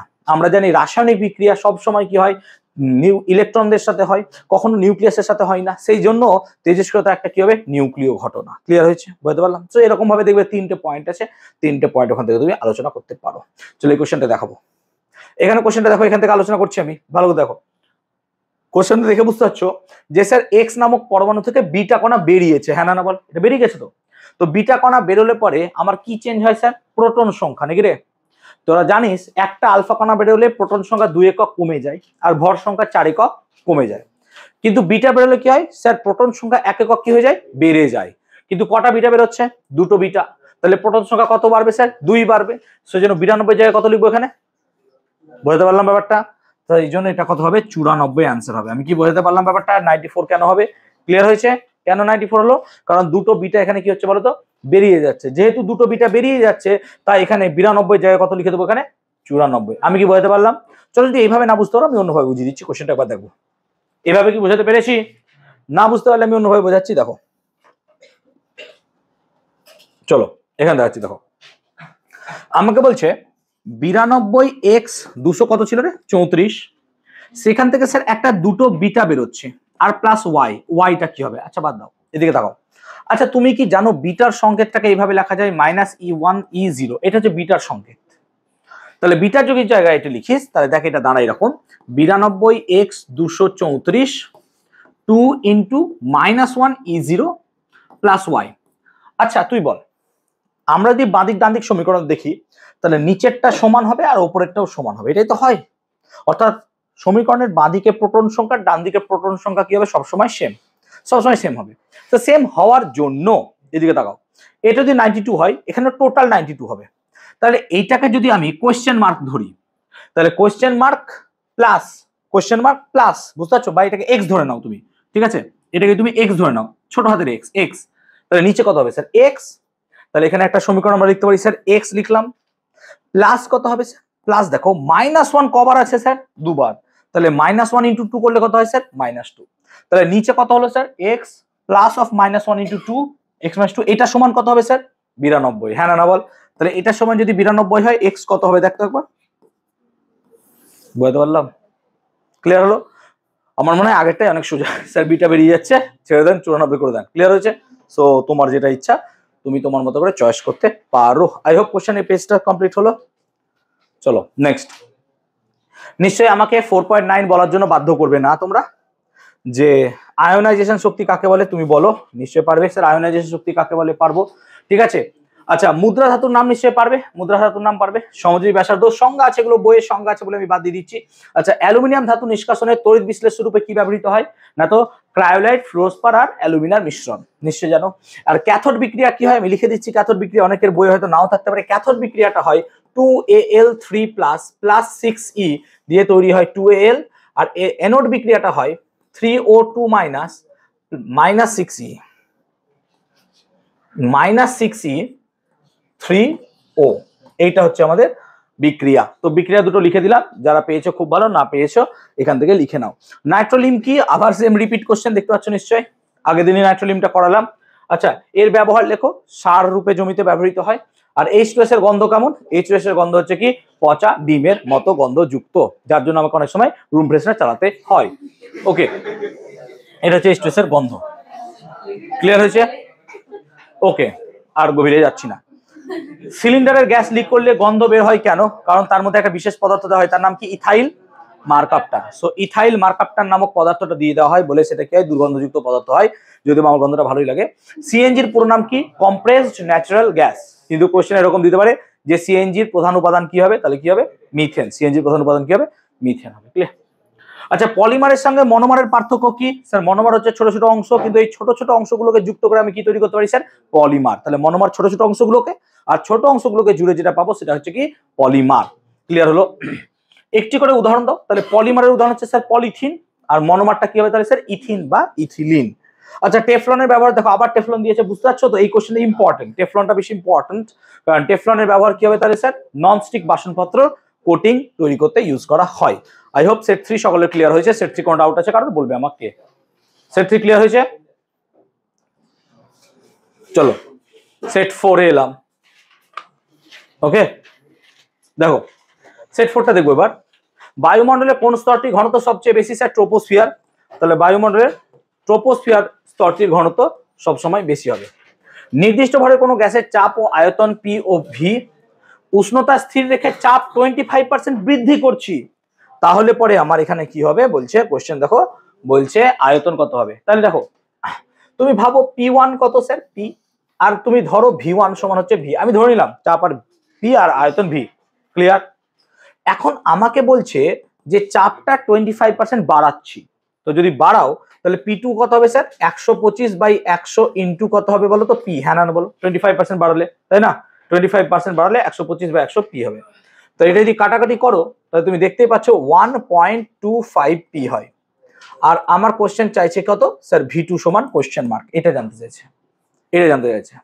তাহলে নিশ্চয়ই সিম্পল বুঝতে পারছো P1 V1 সমান কত হবে? P2 V2। So P1 V1 সমান কত হবে? P2 V2। মানগুলো বসাচ্ছি। PV সমান 1.25 P ইন্টু V2। তাহলে PP কেটে গেলে V2 সমান পড়ে থাকছে V by 1.25, that means 100/125 V মানে হচ্ছে কত? এটা 4/25। 4/5 V মানে হচ্ছে 0.8 V। ঠিক আছে? তাহলে এটা হচ্ছে 0.8 V। So this is your 0.8 V। তাহলে 0.8 V should be your answer. অনেকে পারল টার্গেট থেকে টুকে দিয়েছো, কিন্তু কি করে হলো জানতে না, করে নিতে পারো তোমরা। এটা ভেবো না যে শুধু শর্ট কোশ্চেন, এটাই হয়তো মাধ্যমিকে বড় কোশ্চেন 2 মার্কসের দিয়ে দিল, বাস। ঠিক আছে? তোমরা পারবে না। আই হোপ ক্লিয়ার করতে পেরেছি। ওকে, ক্লিয়ার হয়েছে সবার? নেক্সট কোশ্চেনটা একটু আলোচনা করছি। দেখো, কার্বন যুক্ত কোনো গ্যাসীয় পদার্থের বাষ্প ঘনত্ব 13, 13 2 26, তাই না? তাহলে আণবিক ভর কত হবে? 26। এবার 26 যদি তুমি ক্যালকুলেট করে দেখো তাহলে C2H2 হয়, সেজন্য C2H2 should be your answer. তারপর বলছে তরলের প্রকৃত প্রসারণ গুণাঙ্ক, কোশ্চেন পড়ছি না, দেখে বোঝা যাচ্ছে এ হবে gamma R should be equal to কত হবে? Gamma G plus gamma A. কারণ প্রকৃত প্রসারণ গুণাঙ্ক মানে কি হয়? আপাত প্রসারণ গুণাঙ্ক প্লাস কি হবে? পাত্রের প্রসারণ গুণাঙ্ক। নিশ্চয় পারছো। পাঁচেরটা কি হবে? রাস্তার বৈদ্যুতিক বাতির প্রতিফলক রূপে কি ব্যবহার করা হয়? নিশ্চয় উত্তল দর্পণ হবে। বারবার রিপিট কোশ্চেন দিচ্ছে বেটা। 1-এর 6-টা কত হবে? 1.5 প্রতিসরাঙ্ক মিউ সমান কত হবে? ফর্মুলা C/V, নাকি রে? সেখান থেকে তুমি যদি ভি বার করো তাহলে দেখবে 2C/3 আসছে। So 2C/3 A should be your answer. Clear হচ্ছে? 2C/3। ওকে, নেক্সট। তড়িৎ চালক বল, তুমি দেখতে পাচ্ছ ফর্মুলা কি হয়? W সমান VQ, নাকি রে? W সমান VQ। তো W সমান VQ দেখো, চোখে দেখো সি অপশনটা লাগছে, C. So C should be your answer. W should be equal to VQ, মানে হচ্ছে Q ইকুয়াল টু W/V। এটা তোমার অ্যান্সার আসবে। আচ্ছা, 2 কুলম আধানে কটি ইলেকট্রনের আধানের মানের সঙ্গে সমান? তোমাদের ক্লাসে একটা করেছিলাম, যদি মনে করে দেখতে পারো, যে 1 কুলম আধানে ইলেকট্রন সংখ্যা কত? মনে পড়ছে 1 কুলম আধানে ইলেকট্রন সংখ্যা কত? তাহলে 1 কুলম আধানে ইলেকট্রন সংখ্যা হয় 6.25 ইন্টু 10⁻18। এটা হচ্ছে অ্যান্সার হয়। মানে 1 কুলম আধানে ইলেকট্রন সংখ্যা হয় 6.25। যদি এভাবে না পারো বাদ দাও, ছাড়ো, মুখস্থ নাই, ছেড়ে দাও, ছেড়ে দাও। দেখো তোমাকে কি কি দিয়েছে, দেখো না তো স্যার দিয়েছে কি কি, দেখো কিউ দিয়েছে, আধান দিয়েছে 2 কুলম, আর তোমাকে নাম্বার অফ ইলেকট্রন বার করতে বলেছে, আর ই তুমি জানো 1.6 ইন্টু 10⁻19। ফর্মুলা মনে আছে? কিউ সমান এনই। কিউ সমান এনই কোথায় করেছিলাম? কোয়ান্টাইজেশন অফ চার্জ, যখন আমরা চলতড়িৎ পড়াই, কিছু মনে নেই জানি আমি। সো কিউ সমান কত ছিল? এনই। এখন ভাবছো কোনো রকমের বাড়িতে যেতে পারলে বাঁচি, তাহলে এন সমান কত হবে? Q by E. এন সমান কিউ বাই ই, ঠিক আছে। কিউ কত হবে স্যার? কিউ হচ্ছে 2 আর ই কত 1.6 ইন্টু 10⁻⁻19, এইটা মানে দাঁড়ায় 12.5 ইন্টু 10⁻18, এটা মানেই হচ্ছে 1.25 ইন্টু 10⁻⁻, সরি মাইনাস হবে না, 19, এটা হচ্ছে উত্তর। সব করে দিচ্ছি, ঢক ঢক করে খালি গেল। 1.25 ইন্টু 10⁻19, কি বকছে তো? টাকা ওইদিকে করলো, অঙ্কটা করলা, কিছু তো ঢুকলো না, খালি শুনি টেস্ট পরীক্ষা খারাপ হয়েছে তারপর দেখছি। এমন তো নয় যে আমি এখানে চেয়ারে বসে বসে আরাম করছি আর তোমাদের সাথে কথা বলছি, পড়াচ্ছি, এরকম করছি না তো, আমি যথেষ্ট পরিশ্রম করছি। তুমি ভাবো সকাল 11টা থেকে গার্ড দিচ্ছি, আমি ছিলাম তো গার্ড 11টা থেকে 2টো 2:30 পর্যন্ত ছিলাম, অ্যাটেন্ডেন্ট এলো, তারপর আমি গেলাম, দিয়ে আবার 5:30 থেকে ক্লাসে চলে এলাম। তাহলে আমি রেস্ট করেছি কতক্ষণ? বাড়ি যেতে যেতে আমার 3টে বেজেছে, 3টে থেকে 2 ঘন্টা 5টা, 2 ঘন্টা রেস্ট করেছি, 5:30 থেকে বসে গেছি পড়াতে, 10টা পর্যন্ত পড়বো, বাড়ি গিয়ে রান্না বান্না করবো যদি মন হয়, আর নাহলে কিনে নিয়ে খাবার যাবো। 11টা থেকে 1টা পর্যন্ত শুধুমাত্র খাতা চেক করবো, 2 ঘন্টা খাতা চেক করে 1টা পর্যন্ত ঘুমিয়ে যাবো, আবার পরের দিন 11টা থেকে ডিউটি। তাহলে একটাই যদি আমি ঘুমাই, আমাকে 7 ঘন্টা 8 ঘন্টা ঘুমালে উঠতে উঠতে 8টা 9টা হয়ে যাবে। বাস এই হচ্ছে রুটিন আমার চলছে এই সপ্তাহ। তোমরা মনে করছো তোমাদের পরিশ্রম হচ্ছে, যে আমার যে কত পরিশ্রম হচ্ছে তুমি চিন্তা করতে পারছো না তোমাদের, ঠিক আছে? চলো বেকার টাইম ওয়েস্ট করবো না। নেক্সট 1-9টা দেখো, 6C14 পরমাণুর নিউক্লিয়াসটি বিটা রশ্মির বিঘটন করলে যে নতুন নিউক্লিয়াস হবে সেটা হচ্ছে 7N14। মেন্ডেলিফের পর্যায় সারণীতে প্রদত্ত কোন শ্রেণীর উপশ্রেণী নেই? এটা হচ্ছে শ্রেণী 8। প্রদত্ত কোন অণুতে নিঃসঙ্গ ইলেকট্রন জোড় নেই? এটা হচ্ছে মিথেন। আচ্ছা, কোনটির ক্যাথোডে বিজড়িত হওয়ার প্রবণতা সব থেকে বেশি? এটা হচ্ছে Ag+। পরীক্ষাগারে উৎপন্ন অ্যামোনিয়া গ্যাসকে সংগ্রহ করা হয় বায়ুর নিম্ন অপসারণ দ্বারা। পিতলে কোন কোন উপাদান থাকে? Cu+Zn। এগুলো কেন তাড়াহুড়ো করে করেছি? কারণ তোমাদের কাছে পারুল টার্গেট সলিউশন দেওয়া আছে। 3টি কার্বন পরমাণুতে অ্যালকিন যৌগে কটা হবে? 6টি। চলো আমি উত্তরগুলো না করলেও পারতাম, কিন্তু করিয়ে দিচ্ছি, ভুল ভ্রান্তি যেন না হয়, তোমরা একবার ক্রস ভেরিফাই করে নিও। বিদ্যুৎ ক্ষরণের সময় কোন গ্যাস ওজোন স্তরকে ভাঙে? Nitric oxide, NO, nitric oxide gas. Body স্প্রেতে থাকা CFC নাকি রে? ক্লোরোফ্লুরোকার্বন। আচ্ছা, প্রধান গ্রিনহাউস গ্যাসের নাম কি হবে? Carbon die oxide, CO2। কথা বলো না প্লিজ বাবা। PV = W/MRT তে M এর একক কি হয়? স্যার গ্রাম পার কি হয়? মোল। কোন শর্তে বাস্তব গ্যাস আদর্শ গ্যাসের মতো আচরণ করে? উচ্চ উষ্ণতা, নিম্ন চাপ। নিশ্চয় মনে আছে, উচ্চ উষ্ণতা, নিম্ন চাপ। ওকে, নেক্সট যদি দেখি আমরা অ্যালুমিনিয়ামের দৈর্ঘ্য প্রসারণ গুণাঙ্ক, তাহলে অ্যালুমিনিয়ামের দৈর্ঘ্য প্রসারণ গুণাঙ্ক যদি এত হয়, SI এককে কি হবে? দেখো CGS আর SI এককের মানটা সেম হয়, তাহলে কত হবে স্যার? 24 × 10⁻⁻6 K⁻⁻1, মানে এককটা শুধু চেঞ্জ হয়ে যাবে, ডিগ্রি সেলসিয়াসের জায়গায় কি লিখবো? Kelvin⁻⁻1। আচ্ছা, তামার তাপ পরিবাহিতাঙ্ক 0.9, এটা ভালো করে শোনো, কোশ্চেনটা কোনো জায়গায় পাবে না। দেখো তামার তাপ পরিবাহিতাঙ্ক এত CGS একক হলে SI কত হয়? মাথায় রাখবি, তাপ পরিবাহিতাঙ্ককে যখন CGS থেকে SI এককে যেতে হয় 420 দিয়ে গুণ করতে হয়। তোদের নোটসে দেখবি এটা দেওয়া আছে 420। হ্যাঁ, ওটা দেখবি নোটসে একটা ব্র্যাকেট করে দেওয়া আছে বা একটা বক্সে দেওয়া আছে তাপ অধ্যায়ের চ্যাপ্টারে। তো মনে রাখবি CGS থেকে যখন SI যাবো কত দিয়ে গুণ করতে হয়? 420। তাহলে 0.9 এর সাথে 420 যদি গুণ করি, 4 9 36, 9 2 18, 378, সো 378 SI হবে। তাহলে অ্যান্সারটা হবে 378 SI ইউনিট। কত দিয়ে গুণ করলাম? বারবার বলে দিলাম আমি কিন্তু, 420। ঠিক আছে, মনে থাকবে 420। ওকে, ক্লিয়ার হলো? চলো লেট করবো না, নেক্সট 2-6টা দেখবো। বায়ু থেকে কাঁচ মাধ্যমে 45 ডিগ্রি আপতন কোণে আলোকরশ্মি আপতিত হয়ে 20 ডিগ্রি প্রতিসরণ কোণ সৃষ্টি করে। রশ্মিটির চ্যুতি নির্ণয় করো। চ্যুতির ফর্মুলা ডেল্টা সমান কত হয় রে? I - R। তাহলে I - R মানে কত হবে? 45 - 20, তাহলে কত হবে? 25 ডিগ্রি। 25 ডিগ্রি, তাই তো? ঠিক আছে, নেক্সট। শূন্য মাধ্যমে তড়িৎচুম্বকীয় তরঙ্গের বেগ কত হয়? না তো আলোর বেগের সাথে সমান 3 × 10⁸ metre per second. That should be your answer. আচ্ছা, উষ্ণতার পরিবর্তনে অর্ধপরিবাহী রোধের কি পরিবর্তন হয়? না তো উষ্ণতা বাড়লে অর্ধপরিবাহী রোধ কমবে, আর উষ্ণতা কমলে অর্ধপরিবাহী রোধ বাড়বে। দেখো 220 ভোল্ট 60 ওয়াট ও 110 ভোল্ট 60 ওয়াট বৈদ্যুতিক বাতি দুটির রোধের অনুপাত। আমি এটা 2 মার্কসে ধরে করছি, অঙ্কটাকে 1 মার্কসেও বলে দেওয়া যায়। তাহলে অঙ্কটাকে আমি 2 মার্কসের ধরে করছি বলে অঙ্কটা একটু করছি। 220 ভোল্ট 60 ওয়াট, 110 ভোল্ট 60 ওয়াট এই অঙ্ক। তাহলে 220 ভোল্ট 60 ওয়াট। তাহলে আমরা যদি কোশ্চেনটাকে একটু দেখি, তাহলে আমাকে দেখো দিয়েছে প্রথম ক্ষেত্রে প্রথম বাতি দিয়েছে কি P1 দিয়েছে 60 ওয়াট, আর V1 দিয়েছে 220 ভোল্ট, আর R1 কত না, তো R1 এর ফর্মুলা এক্ষুনি লিখলাম, কত হয় রে V1 স্কয়ার বাই P1 নাকি রে, V1 square by P1। So কত হবে স্যার 220 গুণিত 220 বাই কত হবে 60। এবার দ্বিতীয় বাতির ক্ষেত্রে ভাব, সেম কোশ্চেন, একই বাতি দিয়েছে। দ্বিতীয় বাতির ক্ষেত্রে দেখ কি দিয়েছে, দ্বিতীয় বাতির ক্ষেত্রে যদি কোশ্চেনটা তুই দেখিস, দ্বিতীয় বাতির ক্ষেত্রে দেখ কোশ্চেনটা দিয়েছে 110 ভোল্ট 60 ওয়াট। তাহলে 110 ভোল্ট 60 ওয়াট, সেজন্য আমরা কি লিখবো, P1 দিয়েছে 60 ওয়াট আর বিভব দিয়েছে 110 ভোল্ট, ঠিক আছে। এবার আমরা যদি এখানে আর, এটা 1 না এগুলো 2 হবে, হ্যাঁ, তাহলে R2 কত হবে না, তো V2 স্কয়ার বাই P2। তাহলে কত হবে স্যার 110 গুণিত 110 বাই কত হবে 60। এখন আমাকে কি বলেছে, অনুপাত বার করতে বলেছে। তাহলে কি অনুপাত বার করবো স্যার, R1 বাই R2 করবো। তাহলে R1 বাই R2 যদি অনুপাত করো তাহলে কি হবে দেখো, 220 গুণিত 220 বাই কত হবে 60 গুণিত 60 বাই 110 গুণিত 110। চোখ ভালো থাকলে কাটাকুটি করতে পারবা, 110 এর সাথে 2, 110 এর সাথে 2, তাহলে 4/1। তাই অনুপাতটা চলে এলো আমার কত, 4:1। পারুল টার্গেটে এটাই উত্তর দেওয়া আছে, এটাই টুকে এসছো। ক্লিয়ার হলো, পারুল টার্গেটে দিয়েছে, এটাই টুকে এসছো সুন্দর করে, ঠিক আছে। ক্লিয়ার হয়েছে, দেবাদিতা বুঝতে পেরেছো, অন্নপূর্ণা বুঝলা?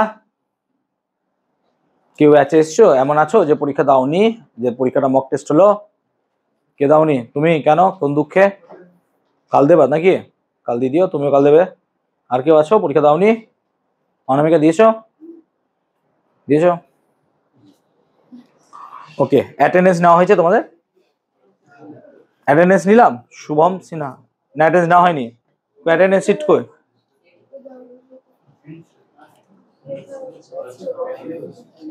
অ্যাটেন্ডেন্স কি সই করালাম? কোথায় অ্যাটেন্ডেন্স শিট দাও, ও নিনিস ওখানে দিয়ে দিছো। ওকে, নেক্সট দেখো, কোন ধরনের নিউক্লিয় ঘটনায় তেজস্ক্রিয় নিউক্লিয়াসের ভর সংখ্যা হ্রাস পায়? এটা হচ্ছে আলফা বিঘটন নাকি, বা আলফা রশ্মি যেখান থেকে বেরোবে, আলফা বিঘটন। 1 গ্রাম ভরের তুল্য শক্তি কত হয় না, তো দেখো 1 গ্রাম ভরের তুল্য শক্তির পরিমাণ হবে না, তো আগের দিনই করেছিলাম 3 × 10⁻10 এর হোল স্কোয়ার, মানে কত হবে 9 × 10⁻20 আর্গ, 9 × 10⁻20 আর্গ, ঠিক আছে, এটা হবে গল্প। ক্লিয়ার হলো? আচ্ছা, বাম স্তম্ভ ডান স্তম্ভ দেখো, দ্বৈত সূত্র মেনে চলে।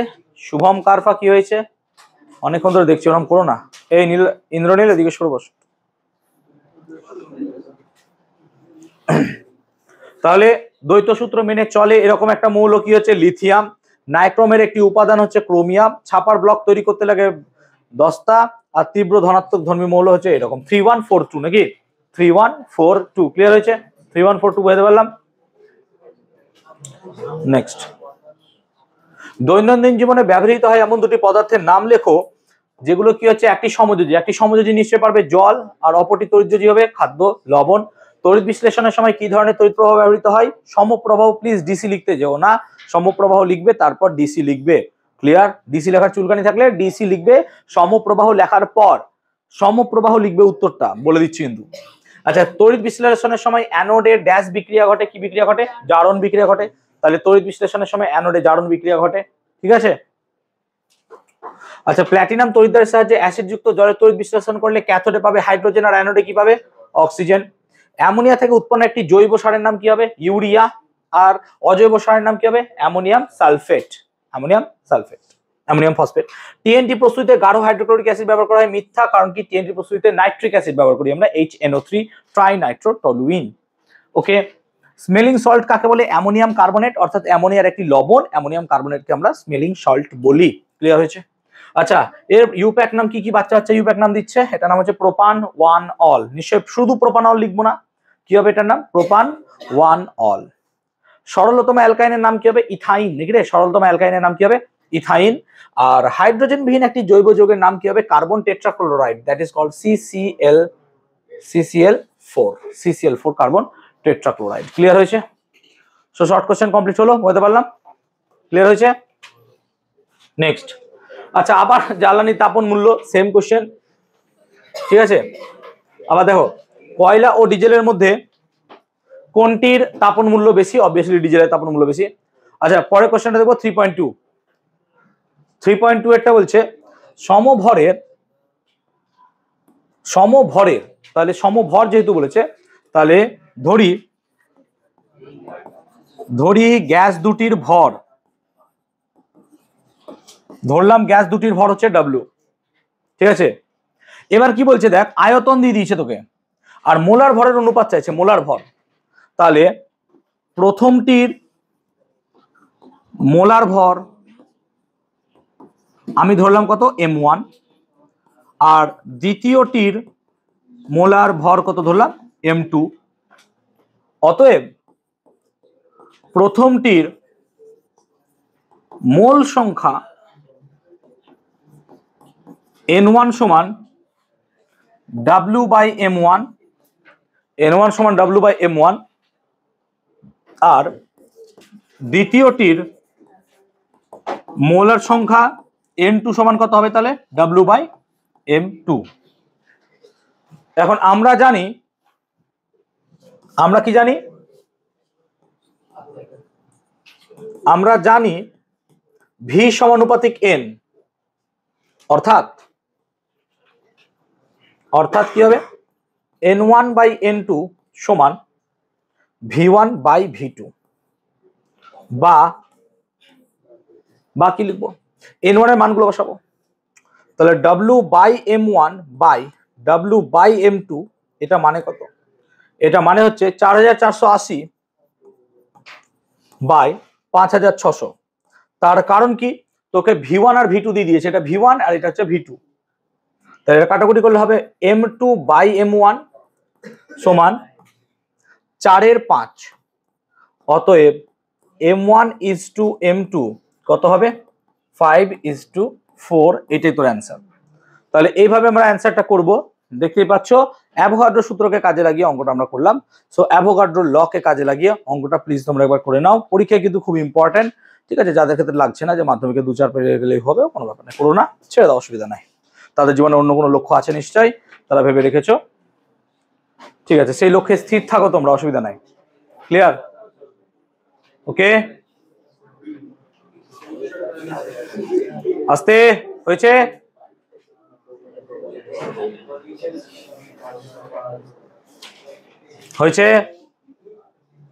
চলো পেজে এলাম। পরেরটা দেখো বলছে বায়ু মাধ্যমে, আচ্ছা অ্যাভোগাড্রো সূত্রের সাহায্যে আমাদেরকে বলেছে গেলুসাকের আয়তন প্রমাণ। এটা যে কোনো সহায়িকা টেক্সট বইয়ে আছে, দেখবে পেয়ে যাবে। এবার দেখো বায়ু মাধ্যমে আলোর তরঙ্গ দৈর্ঘ্য 6000 অ্যাংস্ট্রম আর 1.5 প্রতিসরাঙ্ক বিশিষ্ট কোনো মাধ্যমে ওই আলোর বেগ আর তরঙ্গ দৈর্ঘ্য কত হবে? মানে আমাকে কি কি দিয়েছে, যদি আমরা একটা এক্সট্রা পেজ নিয়ে নিই তাহলে আমাকে লজিক্যালি এখানে কি দিয়েছে, এখানে দিয়েছে বায়ু মাধ্যম থেকে কোনো আলোক রশ্মি যাচ্ছে, বায়ু মাধ্যম থেকে যাচ্ছে কোনো আলোক রশ্মি দিয়ে এরকম ভাবে যাচ্ছে। তাহলে এখানে ল্যামডা, এখানে হচ্ছে ল্যামডা ড্যাশ তরঙ্গ দৈর্ঘ্য যদি হয়, তাহলে মিউ সমান কত হবে? মিউ সমান ফর্মুলা হচ্ছে ল্যামডা ড্যাশ। এখন প্রশ্নানুসারে আমাকে ল্যামডা দিয়েছে 6000 অ্যাংস্ট্রম আর মিউ দিয়েছে 1.5। জানতে চাইছে যে ওই মাধ্যমে আলোর বেগ কত আর ল্যামডা ড্যাশ কত, এটা হচ্ছে কোশ্চেন। তো প্রথমত মিউ মানে কত হবে? Lambda dash. So mu should be equal two lambda dash. তাহলে 1.5 সমান 6000/ল্যামডা ড্যাশ। তাহলে ল্যামডা ড্যাশ মানে কত হবে? 6000/কত 1.5, দ্যাট ইজ ক্যালকুলেশন করলে তোমরা দেখবে 4000 অ্যাংস্ট্রম দাঁড়ায়। So lambda dash should be equal two 4000 angstrom. আবার যদি মিউ সমান, দেখো ফর্মুলা বহুবার করিয়েছি, C/V হয়। তাহলে ভি সমান কত লিখতে পারবা তুমি? C/মিউ, একই ব্যাপার। সি মানে কত? 3 × 10⁸। মিউ মানে কত? 1.5 সমান কত? 2 × 10⁸ মিটার পার সেকেন্ড। এটা হচ্ছে ওই মাধ্যমে আলোর বেগ। তাহলে এটা হচ্ছে ওই মাধ্যমে আলোর বেগ, ঠিক আছে। এখান থেকে আমরা মিউ আর ভিটা ক্যালকুলেট করতে পারলাম। ওকে, চলে আসি পরের কোশ্চেন। আচ্ছা এবার দেখছো চিত্রসহ আলোক কেন্দ্রের সংজ্ঞা দাও। তাই চিত্রসহ আলোক কেন্দ্রের সংজ্ঞা নিশ্চয়ই পারবো আমরা, তাই আর যাচ্ছি না। তড়িৎ প্রবাহের সংক্রান্ত ওহমের সূত্রটি বিবৃত করো, নিশ্চয়ই আমরা জানি আর বলছি না। গাণিতিক রূপটাও পারবে, V = IR। আচ্ছা, Na এবং Na প্লাস আয়নের মধ্যে কোনটি বেশি সুস্থিত হবে? কারণ Na প্লাস বেশি সুস্থিত হবে ইন দ্যাট সেন্স যে Na প্লাস এর মধ্যে সর্বশেষ কক্ষে 8টি করে ইলেকট্রন আছে। 8টি করে ইলেকট্রন থাকার কারণে এটি কি হবে? বেশি সুস্থিত। সেজন্য এ সহজভাবে রাসায়নিক বিক্রিয়ায় অংশগ্রহণ করবে না। Na প্লাসের সর্বশেষ কক্ষে কটা ইলেকট্রন থাকে? 8টা। সেই কারণে এটা ঘটে। ক্লিয়ার হয়েছে? কোশ্চেন আছে। আচ্ছা, MgCl2 তে কি ধরনের রাসায়নিক বন্ধন বর্তমান? দেখো, MgCl2 তে যদি রাসায়নিক বন্ধন বর্তমান আমরা দেখতে চাই, তার জন্য আমরা দেখতে পারি যে ম্যাগনেসিয়ামের সর্বশেষ কক্ষে কটা ইলেকট্রন থাকে স্যার? 2টো থাকে এবং তার ইলেকট্রন বিন্যাস হয় 2 8 2। আর ক্লোরিন যদি তুমি দেখো, তাহলে ক্লোরিনের সর্বশেষ কক্ষে কটা থাকে? 7টা করে ইলেকট্রন থাকে, তার হয় 2 8 7। সেজন্য ম্যাগনেসিয়াম 2টো ইলেকট্রন দেবে আর ক্লোরিন একটা নিতে পারবে। সেই জন্য যেহেতু ক্লোরিনের মধ্যে সেই ক্যাপাসিটি নাই, তাহলে ক্লোরিন একটা আসে না। কটা ক্লোরিন আসে? 2টো আসে। 3 4 5 6 7, 2 8 7। এবং এই দুটো ক্লোরিনকে ম্যাগনেসিয়াম একটা একটা করে ইলেকট্রন দেয়, তাহলে দুটো ইলেকট্রনকে দিল। তাহলে এখান থেকে আমরা পরের রূপ দেখতে পারবো কি, যে ম্যাগনেসিয়ামের সর্বশেষ কক্ষে 8টা ইলেকট্রন চলে এসছে। তার কারণ কি? 1 2 3 4 5 6 7 8। তার কারণ কি? ম্যাগনেসিয়াম দুটো ইলেকট্রন দিয়ে দিয়েছে, তাহলে এই কক্ষটা চলে এসছে। তার মানে 2 8। কিন্তু তার সাথে ম্যাগনেসিয়াম 2 প্লাসও হয়ে গেছে, কারণ দুটো ইলেকট্রন সে ছেড়ে দিয়েছে। দুটো ইলেকট্রন ছেড়ে দেওয়ার জন্য সে ম্যাগনেসিয়াম 2 প্লাস হয়ে গেছে। আর এখানে দেখতে পাচ্ছ একটা ক্লোরিন 1 2 3 4 5 6 7 8 8 নিয়ে নিয়েছে, -1 একটা ইলেকট্রন গ্রহণ করে নিয়েছে বলে 2 8 8 হয়ে গেছে। আর এখানকার একটা ক্লোরিন 1 2 3 4 5 6 7 8 নিয়ে নিয়েছে, -2 8 8। তুমি দেখতে পাচ্ছ এইভাবে আমরা ক্যালকুলেশন গুলো করেছিলাম যে ম্যাগনেসিয়াম দুটো ইলেকট্রন ছাড়লে একটা ইলেকট্রন একটা ক্লোরিনকে, একটা ইলেকট্রন একটা ক্লোরিন, দুটো ক্লোরিনকে আলাদা আলাদা ইলেকট্রন দেবে। তার ফলে কি হয়ে গেল? এদের মধ্যে একটা বন্ধন তৈরি হয়ে গেল। সেই জন্য ম্যাগনেসিয়াম 2 প্লাস আর 2Cl মাইনাস তৈরি হয়ে গেল আমাদের ম্যাগনেসিয়াম ক্লোরাইড। সো এই পুরো বিক্রিয়াটা তোমাকে দেখাতে হবে, তবে তুমি 2 এ 2 পাবে ম্যাগনেসিয়াম ক্লোরাইডের ক্ষেত্রে। সো MgCl2 এইভাবে গঠন হয়। আই হোপ তোমরা এই কনসেপ্টটা নিতে পেরেছো। ক্লিয়ার হয়েছে সকলের ক্ষেত্রে? বুঝতে পেরেছি আমি? Is it clear to all? বুঝতে পেরেছি সকলকে? সো ম্যাগনেসিয়াম এইভাবে ঘটে। শুধু ম্যাগনেসিয়াম নয়, তোমাকে যদি ক্যালসিয়াম ক্লোরাইড দেয়, সেম কনসেপ্ট নেবে ক্যালসিয়াম ক্লোরাইডের ক্ষেত্রে। যদি তোমাকে ক্যালসিয়াম ফ্লুরাইড দেয়, সেম কোশ্চেন নেবে। ম্যাগনেসিয়াম ফ্লুরাইড দিলে সেম, সব সেম হবে, শুধু এগুলোতে চেঞ্জ হবে FF করে। ক্লিয়ার হয়েছে? আর এই 2 8 7 গুলো চেঞ্জ হবে, আদারওয়াইজ সবই সেম থাকবে। নেক্সট কোশ্চেন আসছি আমরা। ইথিলিন অণুর আগের দিন করালাম লুইস ডট গঠন, নিশ্চয়ই আর করাবো না, রিপিট করাচ্ছি না। ইথিলিন অণুটা আগের দিন করালাম, মনে পড়ছে নিশ্চয়ই? আচ্ছা, অসওয়াল্ড পদ্ধতিতে নাইট্রিক অ্যাসিড নিশ্চয়ই পারবো আমরা। সমুদ্রগামী জাহাজের তলদেশে পাইপ দ্রুত মরচে পড়ে কেন? কারণ সমুদ্রের মধ্যে একটা বিশেষ লবণ থাকে, দ্যাট ইজ কল্ড ক্লোরাইড লবণ। সেই ক্লোরাইড লবণের ক্লোরাইড আয়ন কি করে? ওই সমুদ্রে যে লোহা আছে সেই লোহায় মরচে পড়াকে কি করে? ত্বরান্বিত করে। সেজন্য আমরা যে সমুদ্রের যে পাইপ দেখবো বা জাহাজ দেখবো, সেগুলোর মধ্যে বেশি পরিমাণে মরচে পড়ে। আচ্ছা, থার্মিট পদ্ধতি নিশ্চয়ই জানো তোমরা, থার্মিট ওয়েল্ডিং আর বলছি না। সো এর বিক্রিয়াটা নিশ্চয়ই পারবে, তোমরা জানো Fe2O3 প্লাস Al দিয়ে এখান থেকে হয় Al2O3 প্লাস 3Fe। ওকে। আচ্ছা, ক্যাটিনেশন ধর্ম নিশ্চয়ই পারবো, ক্যাটিনেশন ধর্মটা আর বলার দরকার পড়ে না। আর অ্যালকাইনের সাধারণ সংকেত কি হয়? CnH2n-2। আচ্ছা, কার্বন ব্ল্যাক কি? না, তোকে কার্বনের ব্ল্যাক হচ্ছে মিথেন থেকে পাওয়া যায় নাকি? মিথেন থেকে কার্বন ব্ল্যাক পাওয়া যায়। আচ্ছা, কার্বন ব্ল্যাক অ্যাকচুয়ালি কি হচ্ছে? মিথেন বা এরকম কোনো গ্যাসকে যখন অক্সিজেনের কম বা অক্সিজেন একটু কম থাকবে সেই জায়গায় পোড়ানো হয়, তাহলে সেটা কার্বন আকারে জমা হতে থাকে। এটাকেই কার্বন ব্ল্যাক বলি অ্যাকচুয়ালি। কার্বন ব্ল্যাক দেখবে ওই যে তোমার ছোটবেলায় কাজল দিত না মা, দেখবে ওই মোমবাতিকে উপর করে, ওই রকম টাইপের কার্বন ব্ল্যাক। অ্যাকচুয়ালি সেখান থেকে কি হয় বলতো? লেখালেখি করা যায় খুব, সেই জন্য ছাপার কালি হিসেবে কিন্তু কার্বন ব্ল্যাক ইউজ করা হয়। এবং আগেকার কালে যদি তুমি যাও, তাহলে কার্বন ব্ল্যাক জুতোতে যে পালিশ করে সেই পালিশ হিসেবেও ইউজ করা হতো কার্বন ব্ল্যাককে। ঠিক আছে? সো কার্বন ব্ল্যাকের এটা হচ্ছে ব্যবহার। আমার নোটস এটা আরো ভালোভাবে পেয়ে যাবে, কার্বন ব্ল্যাকের ব্যবহারটা দেখবে নোটসে দেওয়া আছে। মিথেনের জায়গায় তুমি কার্বন ব্ল্যাকটা পেয়ে যাবে। পেয়েছো ওখান থেকেই পাবে তোমরা।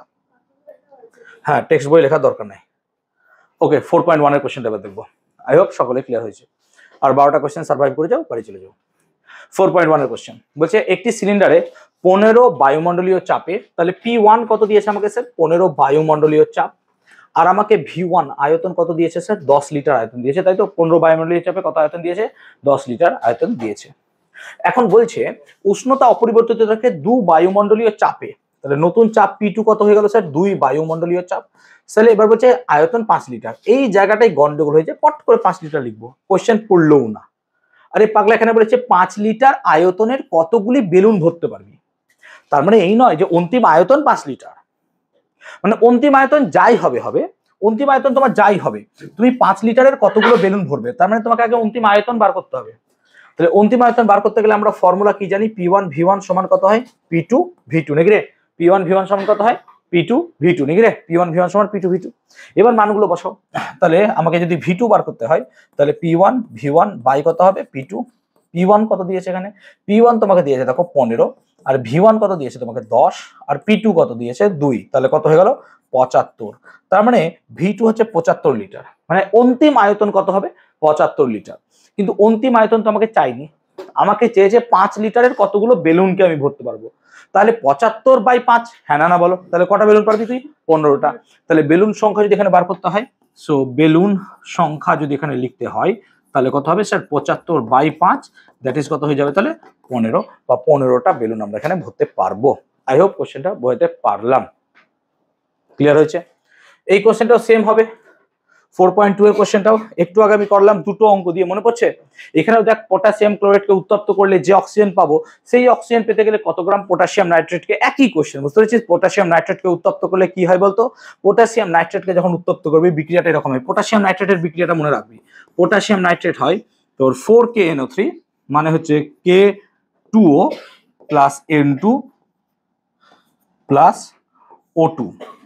আচ্ছা 2O আর 3 4 12, তাহলে 6O2 নাকি রে, দেখতে না 6 নয় 5, এই হচ্ছে ব্যালেন্স হয় 10 আর 2 12, 3 4 12, এইটা হচ্ছে ব্যালেন্স, বুঝতে পারছিস ব্যাপারটা। তাহলে একবার প্রথমে কোন বিক্রিয়াটা হবে KClO3, হ্যাঁ না বল, প্রথমে 2KClO3 কত হবে 2KCl প্লাস 3O2, দিয়ে ওখান থেকে তুই যতটা অক্সিজেন পাচ্ছিস কত থেকে 49 গ্রাম থেকে, ওই সেম অক্সিজেন এখানে তৈরি করতে হবে। তাহলে কতটা KNO3 লাগবে, কোশ্চেনটা বোঝাতে পেরেছি আমি, পারবো নিশ্চয়ই। এবার ট্রাই করে দেখতে পারি বাড়িতে, না পারলে তখন আমাকে বলো, নেক্সট দিন আমি করিয়ে দেবো। কোশ্চেনটা সোজা আছে, বুঝতে পারছো, বিক্রিয়াটা আমি দিয়ে দিলাম, বিক্রিয়াটা এই বিক্রিয়াটা বইয়ে পাবি না, হ্যাঁ, তো প্লিজ এই বিক্রিয়াটা একটু মাথায় রাখবো আমরা, ওকে। আচ্ছা অথবার কোশ্চেনটা করে, অথবার কোশ্চেনটা একটু ভালো কোশ্চেন পেয়েছি আমি, হ্যাঁ 4.2 এর অথবার কোশ্চেনটা একটু পড়ে নাও যারা পড়নি কোশ্চেনটা একবার, 4.2 এর অথবা 4.2 এর অথবার কোশ্চেনটা একবার পড়ে নাও। বলছে 507 গ্রাম, আমি এখানে মিটিয়ে করছি, হ্যাঁ এখানে মিটিয়ে করছি, ঠিক আছে। এই বিক্রিয়াটা আই হোপ টুকানি, বিক্রিয়াটা মিটাবো না, ঠিক আছে এখানে করে দিচ্ছি, পেজ নিনি, বারবার তুলতে হবে। বলছে 507 গ্রাম একটি কঠিন যৌগকে 325 গ্রাম অক্সিজেনে পোড়ালে, তাহলে ধরো এ একটা যৌগ, তার সাথে অক্সিজেনের বিক্রিয়া করাচ্ছি, 507 গ্রামের সাথে কত বলছে 325 নাকি রে, 325 গ্রাম অক্সিজেন, এই বিক্রিয়াটা আমি করাচ্ছি, এই বিক্রিয়াটা করাচ্ছি, করার ফলে একটা কঠিন যৌগ উৎপন্ন হলো বি। এই বি এর ভর কত, বিটা পাওয়া গেল 320 গ্রাম, তাহলে বিটা পেলি তুই 320 গ্রাম, আর তার সাথে একটা সি নামক গ্যাস তৈরি হলো, সি একটা গ্যাস তৈরি হয়ে গেল, এই গ্যাসটা তৈরি হলো। এবার যে গ্যাসটা তৈরি হয়েছে তার বাষ্প ঘনত্ব হচ্ছে 32, তাহলে সি এর বাষ্প ঘনত্ব তুই যদি দেখিস, তাহলে সি এর বাষ্প ঘনত্ব কত হচ্ছে 32, তাহলে তুই বলতো আণবিক ভর কত হবে, নিশ্চয়ই দুগুণ নাকি রে, তাহলে কত হয়ে যাবে 64, আণবিক ভর কত হয়ে গেল 64। এখন প্রশ্ন হচ্ছে যে কত মোল এই সি তৈরি হয়েছিল, কোশ্চেনটা দেখেই মনে হচ্ছে পারবো না, কিন্তু আমার সিম্পল যে স্যার এখানে কতটা সি তৈরি হয়েছে আমি কি সেটা বার করতে পারবো না, অবভিয়াসলি পারবো। কি করে, না তো স্যার বাঁ দিকে যতটা ভর আছে ডান দিকের ভর ততটা হবে, ধরি তাহলে এখানে কি, না তো স্যার ধরি যে সি উৎপন্ন হয়েছে কতটা, না তো এক্স, তাহলে প্রশ্নানুসারে 507 প্লাস 325 সমান কত হবে স্যার 320 প্লাস কত এক্স, তাহলে 320 প্লাস এক্স সমান কত, 7 8 5 12 2, হাত থাকে 1 2 আর 1 3, 832, তাহলে এক্স মানে কত হবে, তাহলে 832 থেকে যদি 320 বাদ দিই তাহলে আমরা 512 পাচ্ছি। তাহলে অতএব সি এর ভর কত হলো স্যার 512 গ্রাম। তাহলে আমরা এখান থেকে কি মোল সংখ্যাটা বার করতে পারবো, কারণ আমরা ফর্মুলা জানি রে ভাই, ফর্মুলা জানি। মোল সংখ্যার ফর্মুলা কি, না তো স্যার মোল সংখ্যার ফর্মুলা হচ্ছে প্রদত্ত ভর, যতটা ভর দেবে বাই তার কি হয় আণবিক ভর, প্রদত্ত ভর যতটা হবে বাই কি হবে তার আণবিক ভর। ক্লিয়ার হয়েছে, প্রদত্ত ভর বাই আণবিক ভর। এখন প্রদত্ত ভর কত বলতো, প্রদত্ত ভর দিয়েছে তোকে 512 গ্রাম, প্রদত্ত ভর কত দিয়েছে 512 গ্রাম, আর আণবিক ভর কত, না তো স্যার আণবিক ভর কত, আণবিক ভর তো তুই পেয়ে গেছিস 64, কাটাকুটি করলে কত হবে স্যার 8, সেজন্য 8 শুড বি অ্যান্সার, তাহলে এখানে আমরা 8 অ্যান্সারটা পাবো। ক্লিয়ার হয়েছে, বলতে পারলাম, লাস্ট বেঞ্চ ক্লিয়ার হয়েছে। তাহলে এইভাবে আমরা অঙ্কটা এখানে করবো এবং আই হোপ ক্লিয়ার হয়েছে অঙ্কটা, তোমাদের সকলের ক্ষেত্রে ক্লিয়ার হয়েছে, বুঝতে পারলাম? ওকে, সমস্যা ক্লিয়ার? অঙ্কটা হয়েছে, পরে পেয়ে যাবো, টোকা হয়নি এখনো, টোকে নাও। কোশ্চেনটা কিন্তু খুব ভালো কোশ্চেন, আই হোপ এরকম টাইপের কোশ্চেন এবছর মাধ্যমিক দেবে, আই হোপ এই কোশ্চেনটা মাধ্যমিকে তোমরা পাবে, বা এইরকম টাইপের কোশ্চেন, কারণ মাধ্যমিক এরকম কোশ্চেন বহু বছর দেয়নি, 2 বছর 3 বছর দেয়নি, তো এই টাইপের কোশ্চেন আসা একটু উচিত। মাধ্যমিক প্রত্যেক বছর কোনো না কোনো কোশ্চেনের উপর এক্সপেরিমেন্ট করে, একটু কোশ্চেন দেয় ঘুরিয়ে ঘাড়িয়ে, হ্যাঁ, সো প্লিজ একটু মেনটেন করবে কোশ্চেনগুলো। ক্লিয়ার হয়েছে সবার? নেক্সট কোশ্চেন যাচ্ছি আমি। আচ্ছা, দ্বিধাতব পাতকে উত্তপ্ত করলে বেঁকে যায় কেন? নিশ্চয়ই জানো। দ্বিধাতব পাতের ক্ষেত্রে যেহেতু দুটি আলাদা আলাদা ধাতু দিয়ে পাত থাকে, তাই উত্তপ্ত করলে হয় তাদের প্রসারণটা আলাদা হয়। যেহেতু প্রসারণ আলাদা হয়, যার প্রসারণ বেশি হয় সেটা বাইরের দিকে চলে যায়, আর যার প্রসারণ কম হয় সেটা কোন দিকে থাকে? ভেতরের দিকে থাকে। আচ্ছা, কঠিন পদার্থের ক্ষেত্রে T1 আর A1 T2 A2, তাহলে কোশ্চেনটা আমি একটু রিপিট করে দিচ্ছি। বলছে কোনো একটা কঠিন পদার্থের ক্ষেত্রে আমাদের কি আছে? T1 উষ্ণতায় ক্ষেত্রফল হচ্ছে A1 আর T2 উষ্ণতায় ক্ষেত্রফল হচ্ছে A2। তাহলে তুই বলতো বিটার ফর্মুলা কি জানিস? ক্ষেত্র প্রসারণ গুণাঙ্ক বিটার ফর্মুলা কি জানিস sir? S2 - S1 by S1 into কত লিখিস? T2 - T1। কিন্তু এখানে তাহলে বিটা কত হবে? এখানে তাহলে বিটা কত হবে? A2 নাকি রে? মাইনাস কত হবে? A1 বাই কত হবে? A1 ইন্টু কত হলে? ক্যাপিটাল 2 মাইনাস T1 নাকি রে? এটাই হবে। সো এটাই should be your answer. Clear হয়েছে? এটাই হবে তোর উত্তর। Next, sorry. আচ্ছা, তরলের আপাত প্রকৃত প্রসারণ গুণাঙ্ক কাকে বলে? একই কোশ্চেন। দেখো, আপাত প্রসারণ গুণাঙ্ক বলেছে, হ্যাঁ, তাই গুণাঙ্কর মতো লিখবে। অনেকেই পরীক্ষা লিখছে দেখছি একক টেকক লিখছে না, কি ব্যাপার কি জানি। আচ্ছা, এদের একক লেখো, এদের একক হয় ডিগ্রি সেলসিয়াস টু দি পাওয়ার -1 বা কেলভিন টু দি পাওয়ার -1। আচ্ছা, আবার কোশ্চেন দিয়েছে, পাউল টার্গেট পাগল হয়ে গেছে, আর ইকুয়াল টু 2f এর আবার দেখতে পাচ্ছ প্রমাণ দিয়ে দিয়েছে, ঠিক আছে, ওর কাছে আর কোনো কোশ্চেন নাই আলো। আচ্ছা, এই কোশ্চেনটা কি একটু আগে করালাম, দেখো তো, যে উত্তর লেন্সের সামনে 15 সেমি দূরে রৈখিক বিবর্ধন অঙ্কটা করালাম, শুধু দেখো মানগুলো আলাদা দিয়েছে, বুঝতে পারছো? আই হোপ এবার কোশ্চেনটা পারবো নাকি রে? আই হোপ কোশ্চেনটা এবার পারবো। সো দেখো একই টাইপের কোশ্চেন দিয়েছে বলে আর করছি না। আচ্ছা, শূন্যস্থানে আলোক রশ্মির বিচ্ছুরণ হয় না কেন? শূন্যস্থানে আলোক রশ্মির বিচ্ছুরণ হয় না কারণ শূন্যস্থানে সমস্ত আলোর যে বর্ণগুলো আছে, বেনিয়া সহ কলা, তাদের সকলের বেগ কি হয়? সমান। তাহলে তাদের সকলের বেগ যদি সমান হয়, সেজন্য তাদের বিচ্ছুরণ বা আলাদা হওয়ার চান্স খুব কম, সেজন্য তারা আলাদা হয় না, সেজন্য বিচ্ছুরণ হয় না। আবার পাগল হয়ে গেছে, delta equal to I1 + I2 - A, ঠিক আছে, মানে আমি বিরক্ত হয়ে গেছি কোশ্চেনটা দেখে, আমি লিটারালি মানে ঘৃণা লেগে গেছে কোশ্চেনটা দেখে। Delta equal to I1 + I2 - A, ঠিক আছে।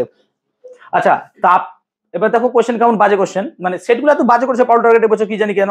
যদি পাউল টার্গেটের যে আছে দেখে তাহলে বুঝতে পারবে কোশ্চেনগুলো যে এগুলো বেকার। এত টাকা দিয়ে একটা স্টুডেন্ট বাচ্চা প্রশ্ন কিনবে, প্রশ্ন তো আলাদা খুঁজবে না, বাজে কোশ্চেন। চোখ লাল কেন? অহন কিছু হয়েছে? চোখের প্রবলেম? ডিসপ্লের জন্য নয় তো? আচ্ছা, তড়িৎ প্রবাহের ফল উৎপন্ন তাপ সংক্রান্ত জুলের সূত্রগুলি বিবৃত করো। তাহলে সূত্রগুলো বিবৃত করো, আগের দিনই কোশ্চেন কথা আলোচনা করলাম আমি। আবার পরের কোশ্চেন বলছে যে জুলের সূত্র প্রতিষ্ঠা করো। আরে জুল থেকে একটা দিলি, আবার জুল থেকে পরের কোশ্চেনে দিয়ে দিলি। এত বড় চলতরিত অধ্যায় ভাই, কুলম্বের সূত্র আছে, মানে কত কি সূত্র আছে, অ্যাম্পিয়ার, ফ্লেমিং, শেষ হবে না। ও আবার কার্যসূত্র প্রতিষ্ঠা দিয়ে দিয়েছে। তো মানে লিটারালি মানে এত টাকা দিয়ে সত্যি বই কেনা মানে কি বলবো আর, সত্যি। ঠিক আছে। আচ্ছা, 1 কুলম্ব সমান কত আধান? নিশ্চয়ই জানি আমরা, 3 × 10⁹ ESU। আচ্ছা, বি এর কোশ্চেনটা আমি করাচ্ছি, দেখে নাও। বলছে পরস্পর থেকে, দেখো আমাকে এখানে বলছে পরস্পর থেকে 10 মিটার দূরে আছে, তাহলে আর হচ্ছে 10 মিটার, আর দুটো আধান দিয়ে দিয়েছে, Q1 দিয়েছে 5 কুলম্ব আর Q2 দিয়েছে কত? 10 কুলম্ব। তাহলে এখানে আমরা জানি F সমান 9 × 10⁹ ইন্টু Q1 Q2 বাই কত হয় স্যার? R² হয়। তাহলে ফর্মুলা জানি আমরা, তাহলে 9 × 10⁹ ইন্টু Q1 কত স্যার? Q1 হচ্ছে 5 আর Q2 কত স্যার? 10 আর R² মানে কত স্যার? 10 এর স্কোয়ার, তার মানে 100। ক্লিয়ার? 100। তাহলে 0 0 কেটে গেল, 5 কে কাটলে 2 হয়, তার মানে অ্যাকচুয়াল অ্যান্সার আসবে 4.5 × 10⁹ নিউটন। কোশ্চেনটা আরেকবার পড়ে নিই আমি, উত্তর তো করে দিলাম।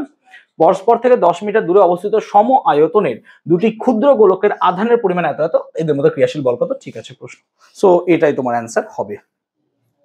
আচ্ছা, নিউক্লিয়াসের বন্ধন শক্তি 28.2 মিলিয়ন ইলেকট্রন ভোল্ট বলতে বোঝায় যে হিলিয়ামের নিউক্লিয়াসের ভেতরে যে সমস্ত কণাগুলো আছে, প্রোটন এবং নিউট্রন, তাদেরকে বাইরে বের করে এনে স্বাধীন কণায় পরিণত করতে আমাকে ন্যূনতম 28.2 মেগা ইলেকট্রন ভোল্ট শক্তি খরচ করতে হবে। তাহলে আমাদের হিলিয়াম নিউক্লিয়াসের ভেতরে যে সমস্ত কণাগুলো আছে প্রোটন এবং নিউট্রন, তাদেরকে নিউক্লিয়াস থেকে বাইরে বের করে এনে স্বাধীন কণায় পরিণত করতে আমাকে কত শক্তি লাগবে? 28.2 মিলিয়ন ইলেকট্রন ভোল্ট বা মেগা ইলেকট্রন ভোল্ট লাগবে। আচ্ছা, নিউক্লিয় বিভাজনের বৈশিষ্ট্য দেখো, টেক্সট বই নাও পেতে পারো, কিন্তু আমার নোটসে পাবে নাকি রে? হ্যাঁ না বল, দেখবি নিউক্লিয় বিভাজন, নিউক্লিয় সংযোজনের বৈশিষ্ট্য লেখা আছে, সেই জন্য নোটস একটু গুরুত্বপূর্ণ সহকারে পড়ো, কারণ এখানে নোটসে দেখবে এগুলো লেখা আছে। ক্লিয়ার হয়েছে? নেক্সট। আচ্ছা, হ্যালোজেন মৌলগুলির বৈশিষ্ট্য নিশ্চয়ই পারবো। সর্বশেষ কক্ষে কটা করে ইলেকট্রন থাকে ভাই? 7টা করে ইলেকট্রন থাকে স্যার। ঠিক আছে, সন্ধিগত মৌল কাকে বলে? 3 থেকে 12 পর্যন্ত যে সমস্ত পর্যায় সারণীতে মৌলগুলো আছে তাদেরকে বলি সন্ধিগত মৌল। এদের এরূপ নামকরণের কারণ কি? কারণ এদের কি হয়? যোজ্যতা পরিবর্তনশীল হয়। এদের যোজ্যতা কি হয়? পরিবর্তনশীল হয়। আচ্ছা, মোজলের পরীক্ষার গুরুত্বপূর্ণ সিদ্ধান্ত কি? মোজলের পরীক্ষার গুরুত্বপূর্ণ সিদ্ধান্ত এই যে মৌলসমূহের রাসায়নিক ধর্ম তাদের প্রোটন সংখ্যার উপর বা পারমাণবিক সংখ্যার উপর নির্ভর করে, ইলেকট্রন সংখ্যার উপর নয়, মানে তোমার ভর সংখ্যার উপর নয়। এটা মোজলে। অ্যাকচুয়ালি মোজলে এক্স রে এর উপর একটা পরীক্ষা করেছিলেন এবং বৈশিষ্ট্যমূলক এক্স রশ্মি বা ক্যারেক্টারিস্টিক্স এক্স রশ্মি আবিষ্কার করার মাধ্যমে তিনি দেখিয়েছিলেন যে বিভিন্ন মৌল থেকে যে সমস্ত এক্স রশ্মিগুলো বেরোচ্ছে তার ভ্যালু কিন্তু বিভিন্ন রকম হয়, অ্যালুমিনিয়াম, নিকেল এরকম ক্ষেত্রে, এবং তার থেকেই জানা যায় যে এক্স রশ্মির কম্পাঙ্ক থেকে যে বিভিন্ন পদার্থের এই যে বৈশিষ্ট্যমূলক এক্স রশ্মিগুলো বেরোচ্ছে সেটা তার প্রোটন সংখ্যার উপর নির্ভর করে, ভর সংখ্যার উপর নয়। তাই মোজলের পরীক্ষা যদি সরাসরি ক্লাস 10 লেভেলে বলতে চাই, তাহলে স্যার মৌলের ভৌত ও রাসায়নিক ধর্মগুলো তাদের প্রোটন সংখ্যার উপর নির্ভর করে, ভর সংখ্যার উপর নির্ভর করে না। পর্যায়ের সারণীর ক্ষেত্রে এই সিদ্ধান্তের গুরুত্ব কি? কারণ কি মেন্ডেলিভ বলেছিল কি? মেন্ডেলিভ বলেছিল মৌলসমূহের ভৌত রাসায়নিক ধর্ম তাদের পারমাণবিক গুরুত্ব বৃদ্ধির সঙ্গে সঙ্গে পর্যায়ক্রমে পুনরাবৃত্ত হয়। মোজলে আসার পর আমরা জানতে পারলাম যে কি না তো এই যে মৌলসমূহের পারমাণবিক গুরুত্ব নিয়ে আমরা আলোচনা করছিলাম সেটা অ্যাকচুয়ালি ভুল। সেটা অ্যাকচুয়ালি কি হওয়া উচিত ছিল? প্রোটন সংখ্যা, এবং সেটাকে সমাধান করা হলো। কপার তড়িৎদ্বারের সাথে CuSO4 এর জলীয় দ্রবণে তড়িৎ বিশ্লেষণে ক্যাথোড ও অ্যানোড বিক্রিয়া। তাহলে ক্যাথোড বিক্রিয়াটা কি হয় স্যার? Cu2+ প্লাস কি হয়? 2e, নিশ্চয়ই জানো Cu। আর অ্যানোড বিক্রিয়া কি হয়? Cu-2e, সেখান থেকে কি তৈরি হয়? Cu2+, নিশ্চয়ই জানো। অ্যানোড থেকে Cu গুলো বেরিয়ে যায়, ঝরে ঝরে পড়ে যায়। ঠিক আছে, সো অ্যাকচুয়ালি সেখান থেকে Cu গুলো বেরিয়ে যায়। ক্লিয়ার হয়েছে? নেক্সট কোশ্চেন দেখবো। আচ্ছা, আবার দেখো, স্পর্শ পদ্ধতিতে সালফিউরিক অ্যাসিড, আগেরটা দিয়েছিল কি? নাইট্রিক অ্যাসিড, মানে পাতি কোশ্চেন তুলে দিয়েছো, সালফিউরিক খাটে নিয়ে বসে পারবো। ঠিক আছে, সালফিউরিক অ্যাসিড প্রস্তুত করা। ক্লিয়ার হয়েছে? আচ্ছা, অ্যাসিটিলিনের ব্যবহার তুমি জানো নিশ্চয়, কি হয়? কার্বাইড বাতিতে জ্বলে অথবা অক্সি অ্যাসিটিলিন শিখা তৈরি করতে কাজে লাগে। ওকে, অ্যালকাইনের সাধারণ সংকেত কি হবে? CnH2n-2। অ্যালকাইনের সাধারণ সংকেত CnH2n-2। ধাতব সোডিয়াম ব্যবহার করে প্রোপানল ও ইথাইল মিথাইল ইথারের মধ্যে পার্থক্য করো। প্লিজ শুনে নাও। দেখো, ধাতব সোডিয়াম প্রোপানলের সাথে বিক্রিয়া করে হাইড্রোজেন গ্যাস প্রস্তুত করবে। ধাতব সোডিয়াম প্রোপানলের সাথে বিক্রিয়া করে হাইড্রোজেন গ্যাস প্রস্তুত করবে, কিন্তু কখনোই ইথাইল মিথাইল ইথারের সাথে বিক্রিয়া করবে না। তার মানে ইথাইল মিথাইল ইথারের সাথে সোডিয়ামের কোনো বিক্রিয়া হয় না, হোয়ারাজ ইথাইল মিথাইল ইথারের সঙ্গে বিক্রিয়া না হলেও প্রোপানলের সাথে আমাদের ধাতব সোডিয়াম বিক্রিয়া করে কি তৈরি করে? হাইড্রোজেন গ্যাস প্রস্তুত করে। আই হোপ ক্লিয়ার করাতে পেরেছি, বুঝতে পারলাম ব্যাপারটা? ক্লিয়ার হয়েছে সকলকে? ওকে, প্রোপানল যে আছে এটা অ্যালকোহল। অ্যালকোহল সোডিয়ামের সাথে বিক্রিয়া করে হাইড্রোজেন গ্যাস প্রস্তুত করে, কিন্তু ইথাইল মিথাইল ইথার সোডিয়ামের সাথে বিক্রিয়াই করে না। তাহলে এখান থেকে পার্থক্য আমরা করতে পারলাম যে কোনো একটা জায়গায় যদি আমরা সোডিয়াম দিয়ে দিই, দেখবো বিক্রিয়া করছে, তাহলে সেটা হবে কি? অ্যালকোহল বা প্রোপানল বা ইথানল। কিন্তু ইথাইল মিথাইল ইথার সেক্ষেত্রে বিক্রিয়া করবে না, করে না। আচ্ছা, C3H6 আণবিক সংকেত বিশিষ্ট একটি জৈব যৌগের কার্যকরীমূলক গঠিত সমবায়ব A আর B। তাহলে আমরা জানি স্যার A আর B কি কি হবে, কেন ক্লাসে C3H6 করিয়েছিলাম মনে করে দেখ, এবং আমি পরীক্ষাতেও সম্ভবত দিয়েছিলাম। আচ্ছা, একে নেল পলিশ রিমুভার হিসেবে ব্যবহার করা হয়, তাহলে স্যার এটা তো অ্যাসিটোন, হ্যাঁ না বল? তাহলে স্যার চোখ বন্ধ করে লিখবো, এ হবে কি আমাদের? Acetone, CH3CO CH3। তাহলে এটা যদি অ্যাসিটোন হয়ে যায়, তাহলে বিটা অবভিয়াসলি কি হবে স্যার? প্রোপানল, নাকি রে? CH3 CH2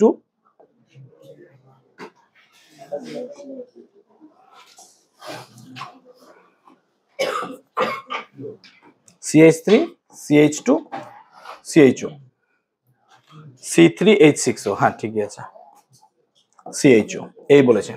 এবার বি সমবায়বটিও একটি তরল পদার্থ, হ্যাঁ প্রোপানল একটি সমবায়ব তরল পদার্থ।